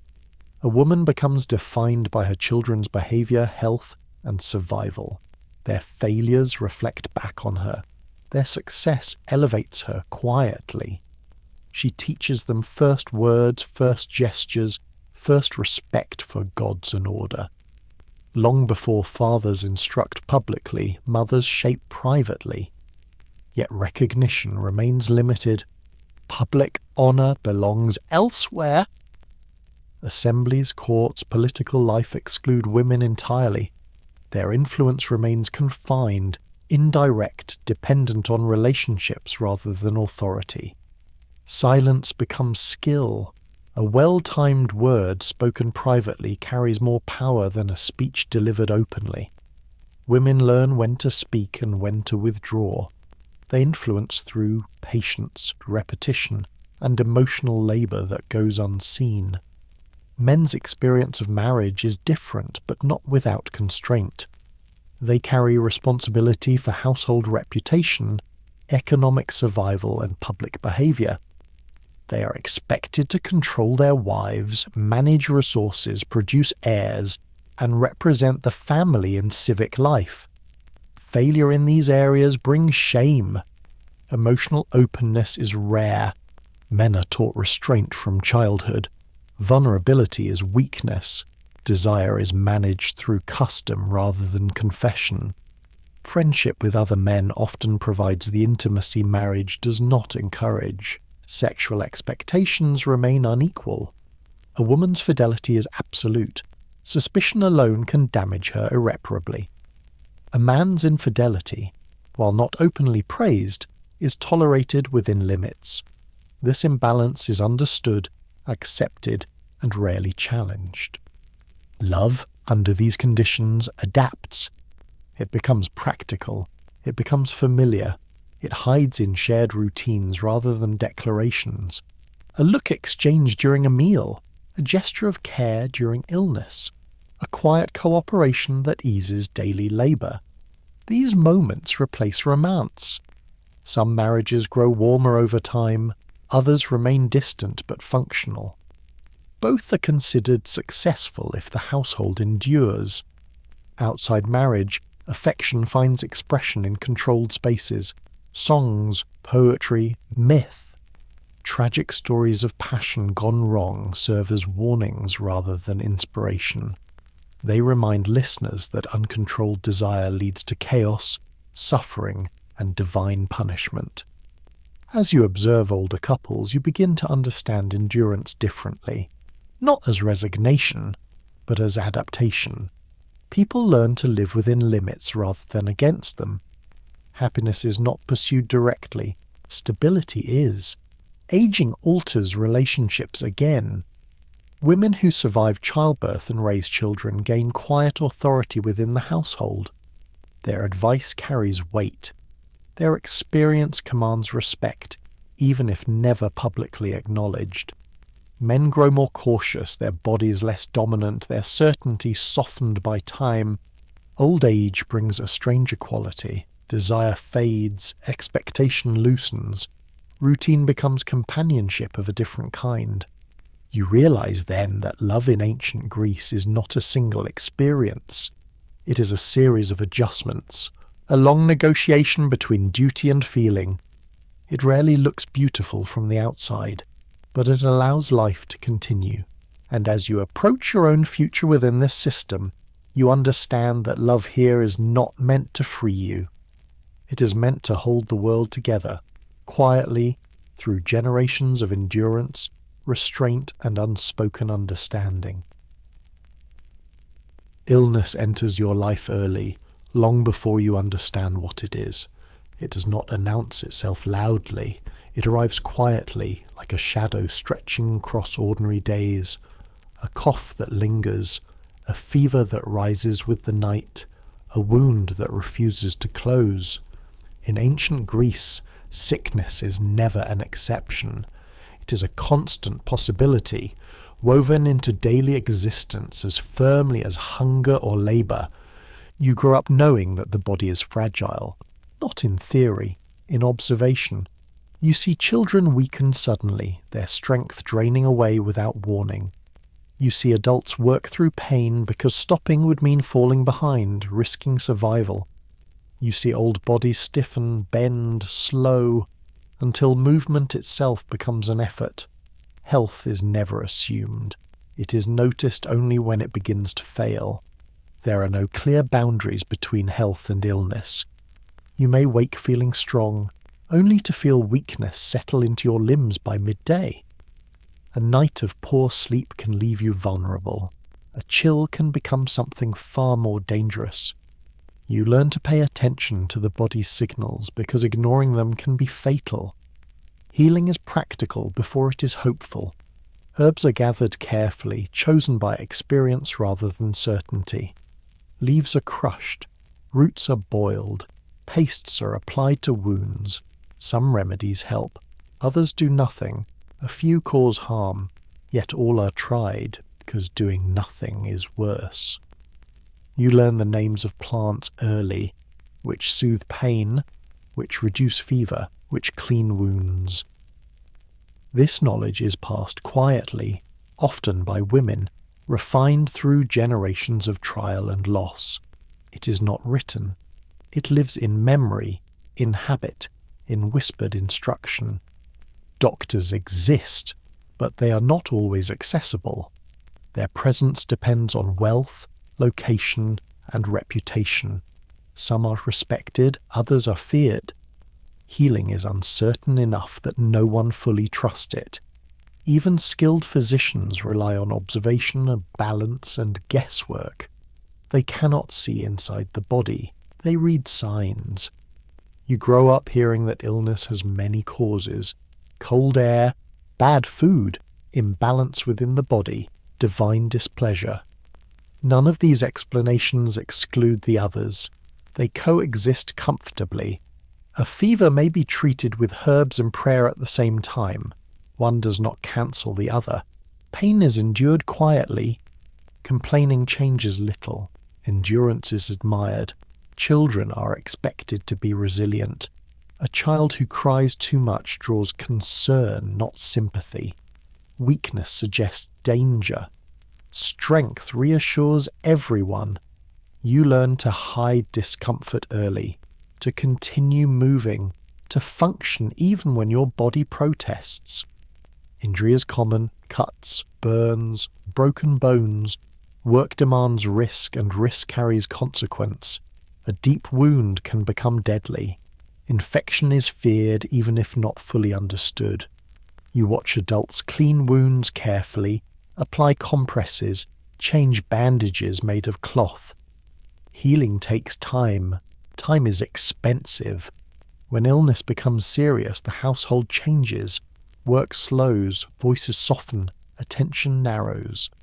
Someone stays close to the sick body, watching breath, temperature, movement. Food is prepared carefully. Prayers increase. You learn to recognize the signs of danger.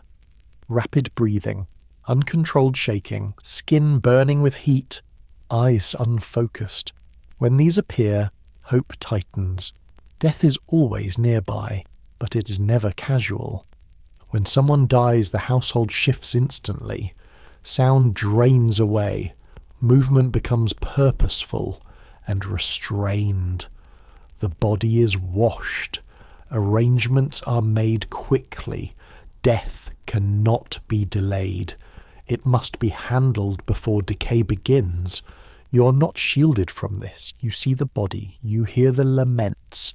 You smell the oils used in preparation. Grief is expressed openly but briefly. Lamentation has its place, but life cannot stop for long. The dead must be honoured properly, then released. Excessive grief is dangerous. It can anger the gods. It can disturb the living. Funeral rituals are precise. They guide the dead away from the world of the living. They protect the household from lingering influence. They restore balance. You learn that death is not the end of relationship. The dead require offerings. They must be remembered correctly. Neglect invites unrest. Illness teaches humility. Death teaches limits. As you grow older, you understand that survival here is not heroic. It is uncertain. It depends on fortune as much as effort. Every recovery feels temporary. Every healthy day feels borrowed. And as you watch sickness come and go through your life, you learn to live with the presence of death, not as a dramatic threat, but as a quiet companion, always nearby, shaping how carefully you move through the world, how gently you treat the body, and how deeply you value each day that begins without pain. As you move further into adulthood, illness no longer feels like an interruption. It feels like a condition of existence. You stop asking why sickness appears and begin asking only how long strength will last this time. The body becomes something you negotiate with daily, listening closely, adjusting effort, learning where limits hide. You notice patterns. Certain seasons bring fever more often. Certain winds carry coughs through neighborhoods. Crowded spaces leave people weakened days later. You cannot name causes precisely, but you learn correlation through repetition. Memory becomes medicine. When disease spreads, fear tightens the city. Not panic, caution, movement slows, visits shorten. People avoid certain houses without explanation. Fires burn a little longer. Doors remain closed more often. Silence grows heavier, not from ignorance, but from recognition. Healers are called more frequently then. Some arrive with confidence, others with humility. They observe urine, skin, breath, posture. They ask questions that seem simple, yet feel important. They prescribe rest, diet, balance. Sometimes blood is drawn. Sometimes purging is advised. These acts feel extreme, yet necessary. Doing something feels safer than waiting. Success is unpredictable. A patient recovers suddenly after days of decline. Another weakens despite every effort. When healing comes, it is credited to skill, to gods, to fortune, often to all at once. When death comes, blame is softened, spread thin, absorbed by the idea that limits exist beyond human reach. You learn that suffering is rarely solitary. When one body weakens, the household shifts. Tasks are redistributed, meals change, sleep becomes lighter. Care drains energy from those who give it, yet refusing care is unthinkable. Survival here is collective, or it is nothing. Children are still born. Old people still age. Life continues even as death approaches. This coexistence becomes normal. As you age, you begin to feel your own vulnerability more sharply, a pain that lingers longer than before, an injury that heals slowly, a morning stiffness that does not fully disappear. These changes are noted quietly. They are not discussed openly, but they are understood. The body's wearing down, and everyone knows what that means. Death becomes more familiar, less shocking. You attend funerals more often. You recognize the rituals by heart now. The washing, the wrapping, the laments timed carefully, the procession, the burial outside the city where the dead belong. You learn how grief is shaped by custom. Too little grief dishonors the dead. Too much disrupts the living. Balance must be maintained even here. Memorials remain simple, a marker, a name, sometimes only memory. The dead do not dominate the landscape. They fade gradually, carried in stories, in habits, in resemblance. You learn that fear of death is not productive. Preparation is. You arrange your affairs quietly. You teach others what you know. You pass on skills, stories, instructions. This is how continuity is maintained. Religion softens death's edge without erasing it. The dead travel elsewhere. They are judged. They find rest or consequence. These beliefs do not remove sorrow, but they give it direction. As night deepens and lamps burn low, thoughts of mortality surface more easily. You lie awake sometimes, listening to your own breath, aware of its rhythm, its fragility. You do not panic. Panic wastes strength. Instead, you acknowledge reality. One day, this breath will stop. Until then, it continues. This acceptance does not make life bleak. It makes it careful, measured, or intentional. You learn to value days without pain, to appreciate simple movement, to recognize the gift of waking without fever or weakness. In ancient Greece, illness and death are not hidden away. They walk beside you, they teach restraint, they teach humility. And as you continue forward, carrying scars both visible and unseen, you understand that survival here is not about defeating death. It is about living fully in its presence, honoring the fragile body you inhabit, and accepting that every breath, however ordinary it feels, is never guaranteed and therefore always meaningful. War is never completely absent from your life, even in times of peace. It lingers like a distant sound, sometimes barely audible, sometimes suddenly close. In ancient Greece, violence is not an interruption of normal life.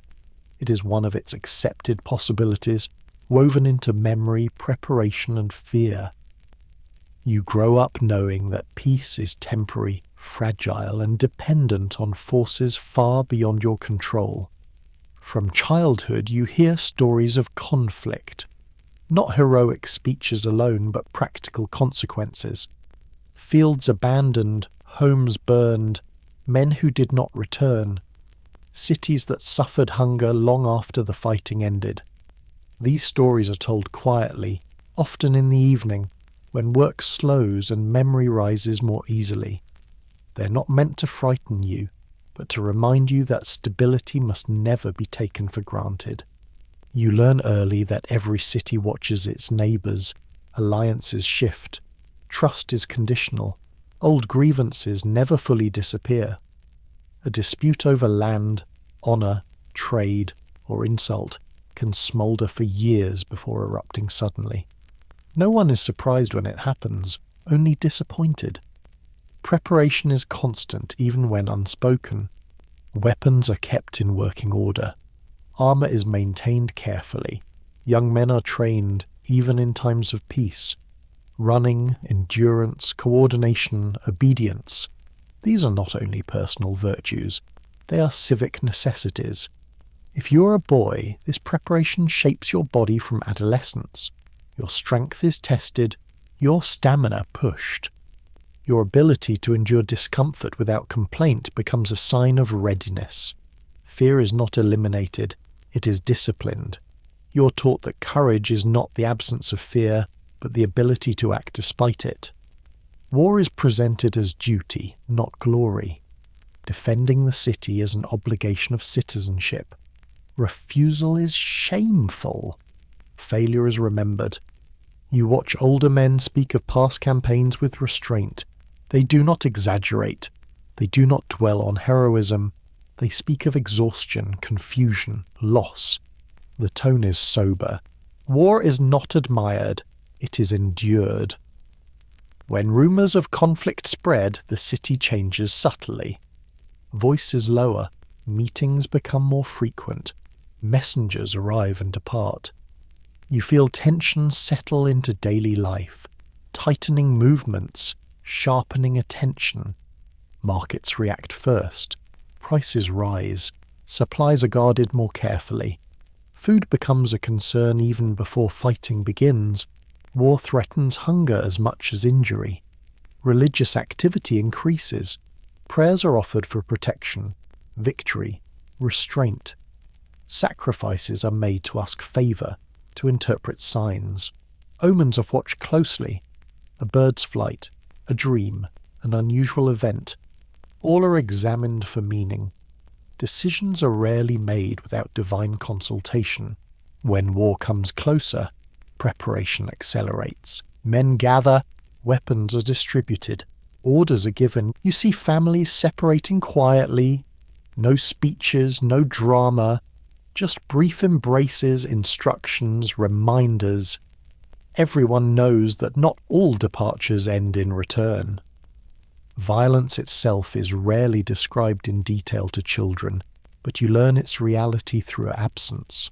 a neighbour missing, a household in mourning, a wounded man returning changed. Injuries leave marks that last longer than stories. Limping steps, stiffened hands, scarred skin. These bodies remind you that survival often comes with cost. You also learn that war blurs moral clarity. Enemies are human, yet must be treated as threats. Mercy can be dangerous. Cruelty can harden the soul. Choices are made quickly, under pressure, and judged later in quieter moments. Violence does not end when fighting stops. It lingers in memory.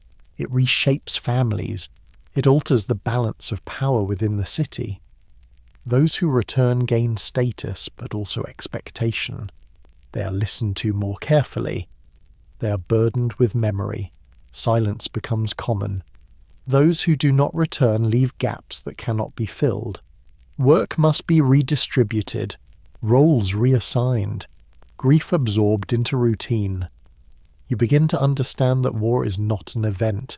It is a process. It begins long before the first blow, it ends long after the last. Even in peace, training continues. Weapons remain close. Stories remain alive. The city never fully relaxes. Peace itself becomes something to manage carefully, celebrated briefly, guarded constantly. As you grow older, you realize that war shapes identity as deeply as work, religion, or family. It defines what it means to belong, to protect, to sacrifice. It teaches that survival is collective, fragile, and dependent on discipline as much as strength. And as you walk through streets that appear calm, hearing children play and merchants call out prices, you know that beneath this ordinary surface lies a constant readiness.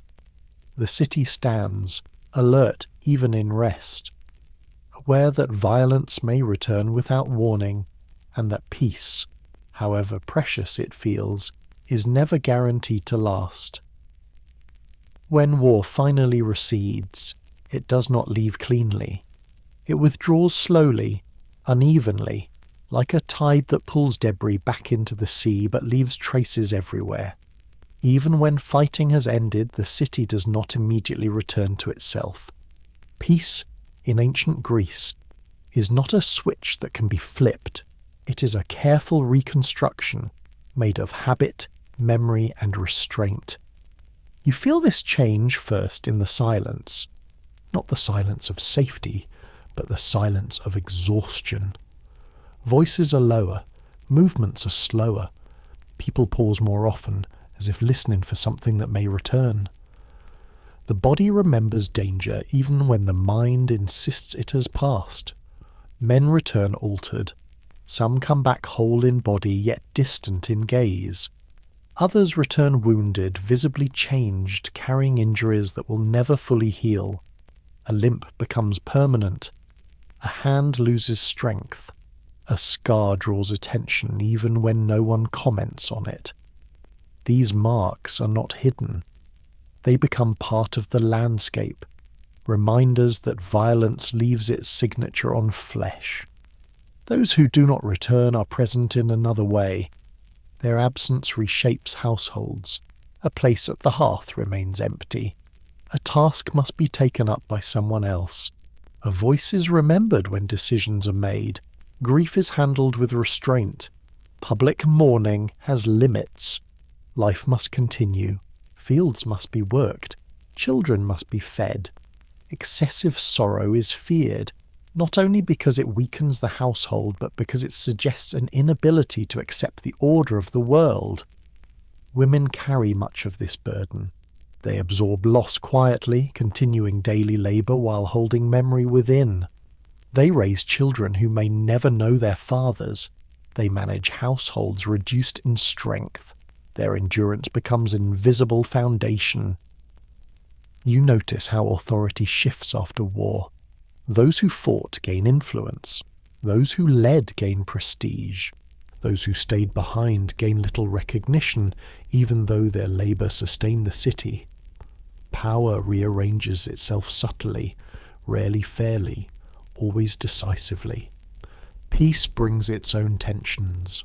Old rivalries resurface. Disputes delayed by war return with urgency.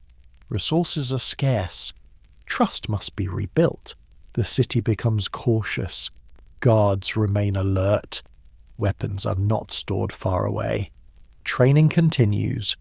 No one assumes that peace will last long enough to justify complacency. Children absorb this atmosphere without explanation. They learn that calm is provisional, that joy must be moderated, that laughter can be interrupted by sudden seriousness. You hear war discussed differently now. Less excitement, more qualification. People speak of cost rather than outcome, of what was lost rather than what was gained. Even victory carries weight. Stories of bravery are told, but they are framed carefully. Heroism is praised, but suffering is emphasized. Death is acknowledged, mistakes are remembered. The tone is sober, instructional. War becomes a lesson rather than an aspiration. As years pass, memory softens slightly. Details blur, pain dulls, new concerns rise. But war never disappears entirely from conversation or thought. It becomes part of identity, part of collective history, carried forward as warning and justification. You learn that peace is maintained not by forgetting violence, but by remembering it properly. Forgetting invites repetition. Obsession invites instability. Balance is required. Festivals return cautiously at first. Music fills the streets again. Public gatherings resume. Yet even celebration feels measured. Excess is avoided. The gods must not be offended by arrogance. Fate must not be tempted. Trade resumes. Fields recover slowly. Buildings are repaired. Life knits itself back together through repetition.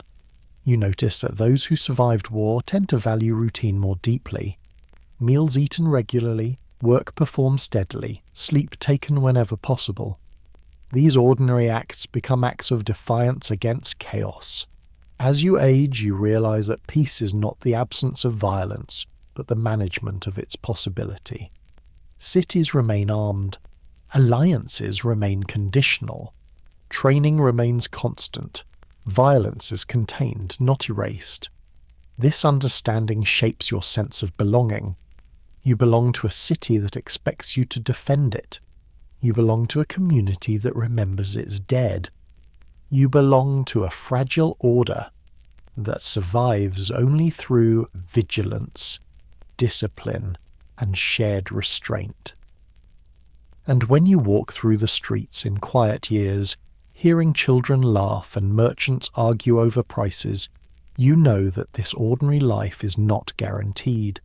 It is protected, moment by moment, by memory, readiness, and the unspoken agreement that peace, however fragile, is worth the effort it demands.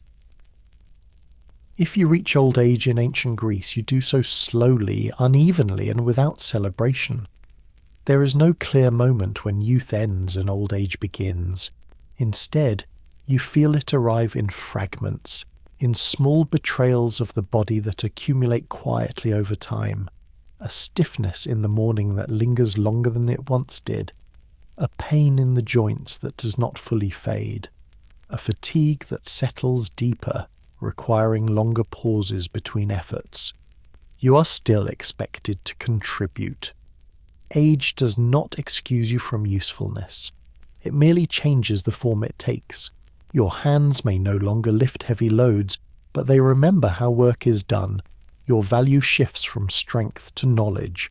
You know when to plant, when to wait, when a tool will fail, when a decision will bring trouble.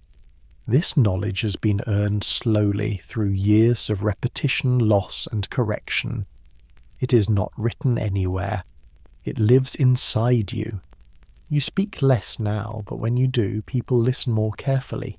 Not always, not everyone, but enough for you to notice the change. You sit more often, near the hearth, in the shade of a wall, on a low bench worn smooth by others who aged before you. From these places you observe life moving around you. Children pass, loud and restless. Adults hurry, burdened by responsibility. You recognize yourself in them, not as you are now, but as you once were.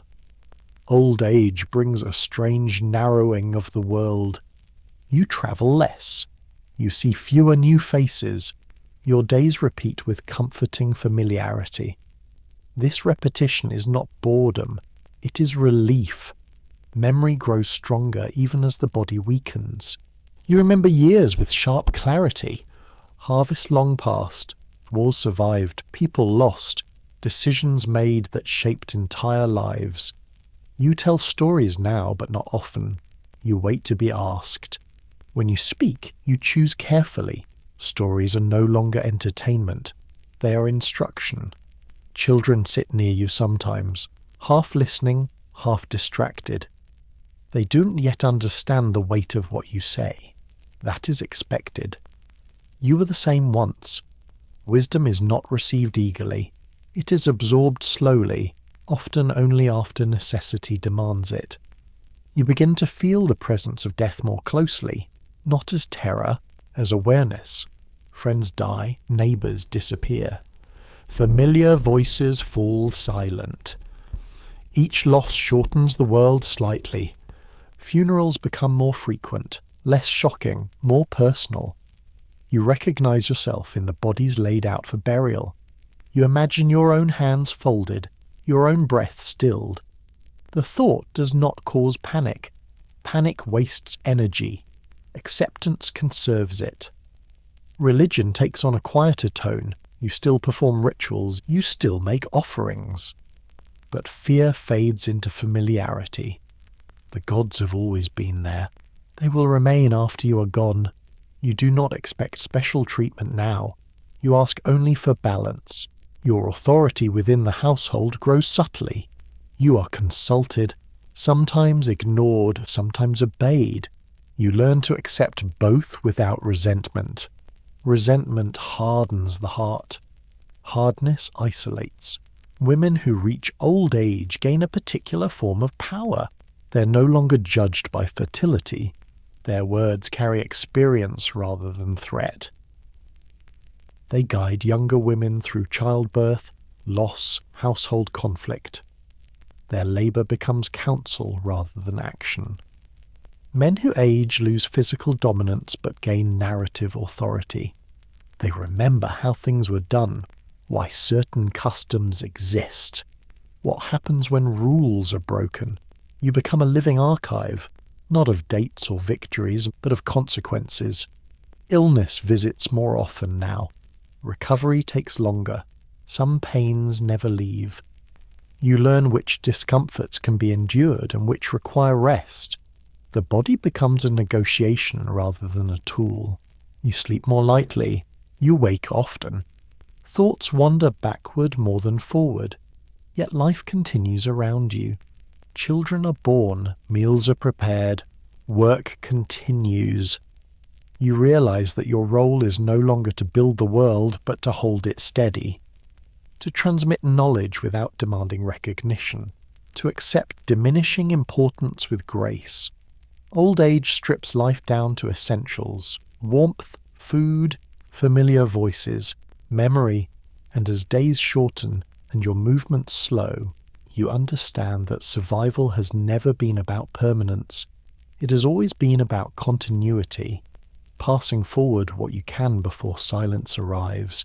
You remain here, watching, remembering, waiting. As time continues to thin around you, days lose their sharp edges. You no longer divide life into ambitions and outcomes. Instead, it becomes a sequence of moments, loosely connected, each one carrying its own weight. Morning light on stone, the warmth of the hearth, the sound of footsteps you recognize before you see the face. These details become anchors, holding you gently in the present even as the future grows shorter. Your body speaks constantly now, not in pain alone but in instruction. Rest here, move slowly, stop before fatigue turns dangerous. You listen more carefully than you once did, because ignoring these messages now carries consequences you can no longer recover from easily. Work, though reduced, does not disappear. You still contribute where you can. Sorting grain, mending tools, watching children so others may work. Your tasks are lighter, but their importance is not diminished. Presence itself becomes labour. You notice that younger people look to you differently, not always with respect, sometimes with impatience, sometimes with quiet curiosity. You accept this. You remember being young, feeling time stretch endlessly ahead, believing that strength alone was enough. Age teaches that endurance is more complex than muscle. Memory becomes your most active space. You revisit moments without effort. Faces long gone return vividly. Voices echo clearly. You recall mistakes with sharper clarity than successes. This does not bring regret as it once might have. It brings understanding. You see patterns now that were invisible when you were inside them. You realize how little control anyone truly has. Harvests failed despite careful planning. Wars erupted despite restraint. Illness struck without warning. Survival was never guaranteed by virtue alone. This understanding softens judgment. You become slower to blame, quieter in opinion, more willing to let others learn through experience rather than instruction. Children come to you with questions, not often, but sometimes. They ask why things are done a certain way, why customs exist, why fear remains even in peaceful times. You answer simply, because this is what has endured, because forgetting is dangerous, because the world does not forgive carelessness. Death approaches gradually, not as a single moment, but as a narrowing. Fewer journeys, fewer visitors, more stillness. You sense when your presence begins to fade from daily decisions. Others plan without consulting you. Work continues without your oversight. This is not abandonment. It is transition. You accept it because resistance would isolate you. Acceptance keeps you connected. When illness finally settles deeply, there is little drama. Those around you recognize the signs. Speech slows, appetite fades, sleep lengthens. Care becomes gentle and deliberate. Water offered carefully, food softened, blankets adjusted. No one speaks of the end directly. There is no need. Understanding moves quietly between glances and gestures. Religious ritual returns with simplicity, small offerings, soft prayers. Requests not for miracles but for ease. You think of the gods differently now, not as judges, not as threats, but as part of the same order that brought you here. They witnessed your beginning. They will witness your end. Fear does not dominate these final days. Fatigue does. A gentle pulling away from effort, from noise, from desire. You think less of what you achieved and more of what continues. Children who will live beyond you. Skills that will be repeated by other hands. Stories that may survive imperfectly, reshaped by memory. Legacy is not monument or name. It is continuity. When death comes, it does not feel sudden to you. It feels expected, prepared for through years of quiet observation. Your final awareness is not of loss, but of familiarity. The same warmth, the same shadows, the same rhythms that have carried you since birth. And when breath finally stills, the world does not end. Life moves around you as it always has. The hearth continues to burn. The city continues to breathe. You pass into memory, into habit, into the quiet foundation of a world that will never know your name, yet will continue to exist because lives like yours endured, adapted, and accepted their place within time. This is what remains. You've now walked slowly through a full life in ancient Greece. Not the life of heroes carved in stone, not the voices preserved in speeches or victories remembered in dates, but the quiet life that most people lived, and then left behind without trace. A life shaped by repetition, restraint, endurance, and fragile balance. You were born into uncertainty, welcomed cautiously into a household that could not afford illusion. You learned early that survival was never guaranteed, that every breath was provisional, watched by gods, weather, illness, and fortune. Childhood did not linger. It prepared you. It tightened around you, shaping your body and your mind for a world that demanded usefulness before comfort. You grew within stone walls and narrow streets, learning to belong to a city that saw you, judged you, and depended on you. You ate carefully measured meals, understanding that hunger was not a crisis but a condition, and that abundance was rare, fleeting, and never to be wasted. You worked until work became identity, until your hands carried memory more surely than words ever could. You lived beneath the gaze of gods who were not kind or cruel, only powerful and present. You loved within limits, married for continuity rather than passion, and learned that affection survived only when it adapted to duty. You watched illness arrive without warning, learned to endure pain quietly, and accepted death not as an enemy to be defeated, but as a presence to be respected. You lived with a constant awareness of violence, even in peace, knowing that war could return without warning and undo years of labour in moments. You aged slowly, your strength fading, your memory deepening, your role shifting from action to transmission. And finally, you learned to let go, to accept disappearance as part of the same order that once brought you into the world. This life was not easy, but it was coherent. It made sense to those who lived it. Nothing here was accidental. Every habit, every rule, every silence existed because generations before you learned, often painfully, what allowed survival and what invited disaster. There was little room for excess, little patience for illusion, little tolerance for forgetting how fragile life truly was. And now, gently, you return to the present. The world around you feels different again. The sounds change. The weight of time lifts slightly. Yet something remains. A sense of slowness, of attention, of respect for ordinary endurance.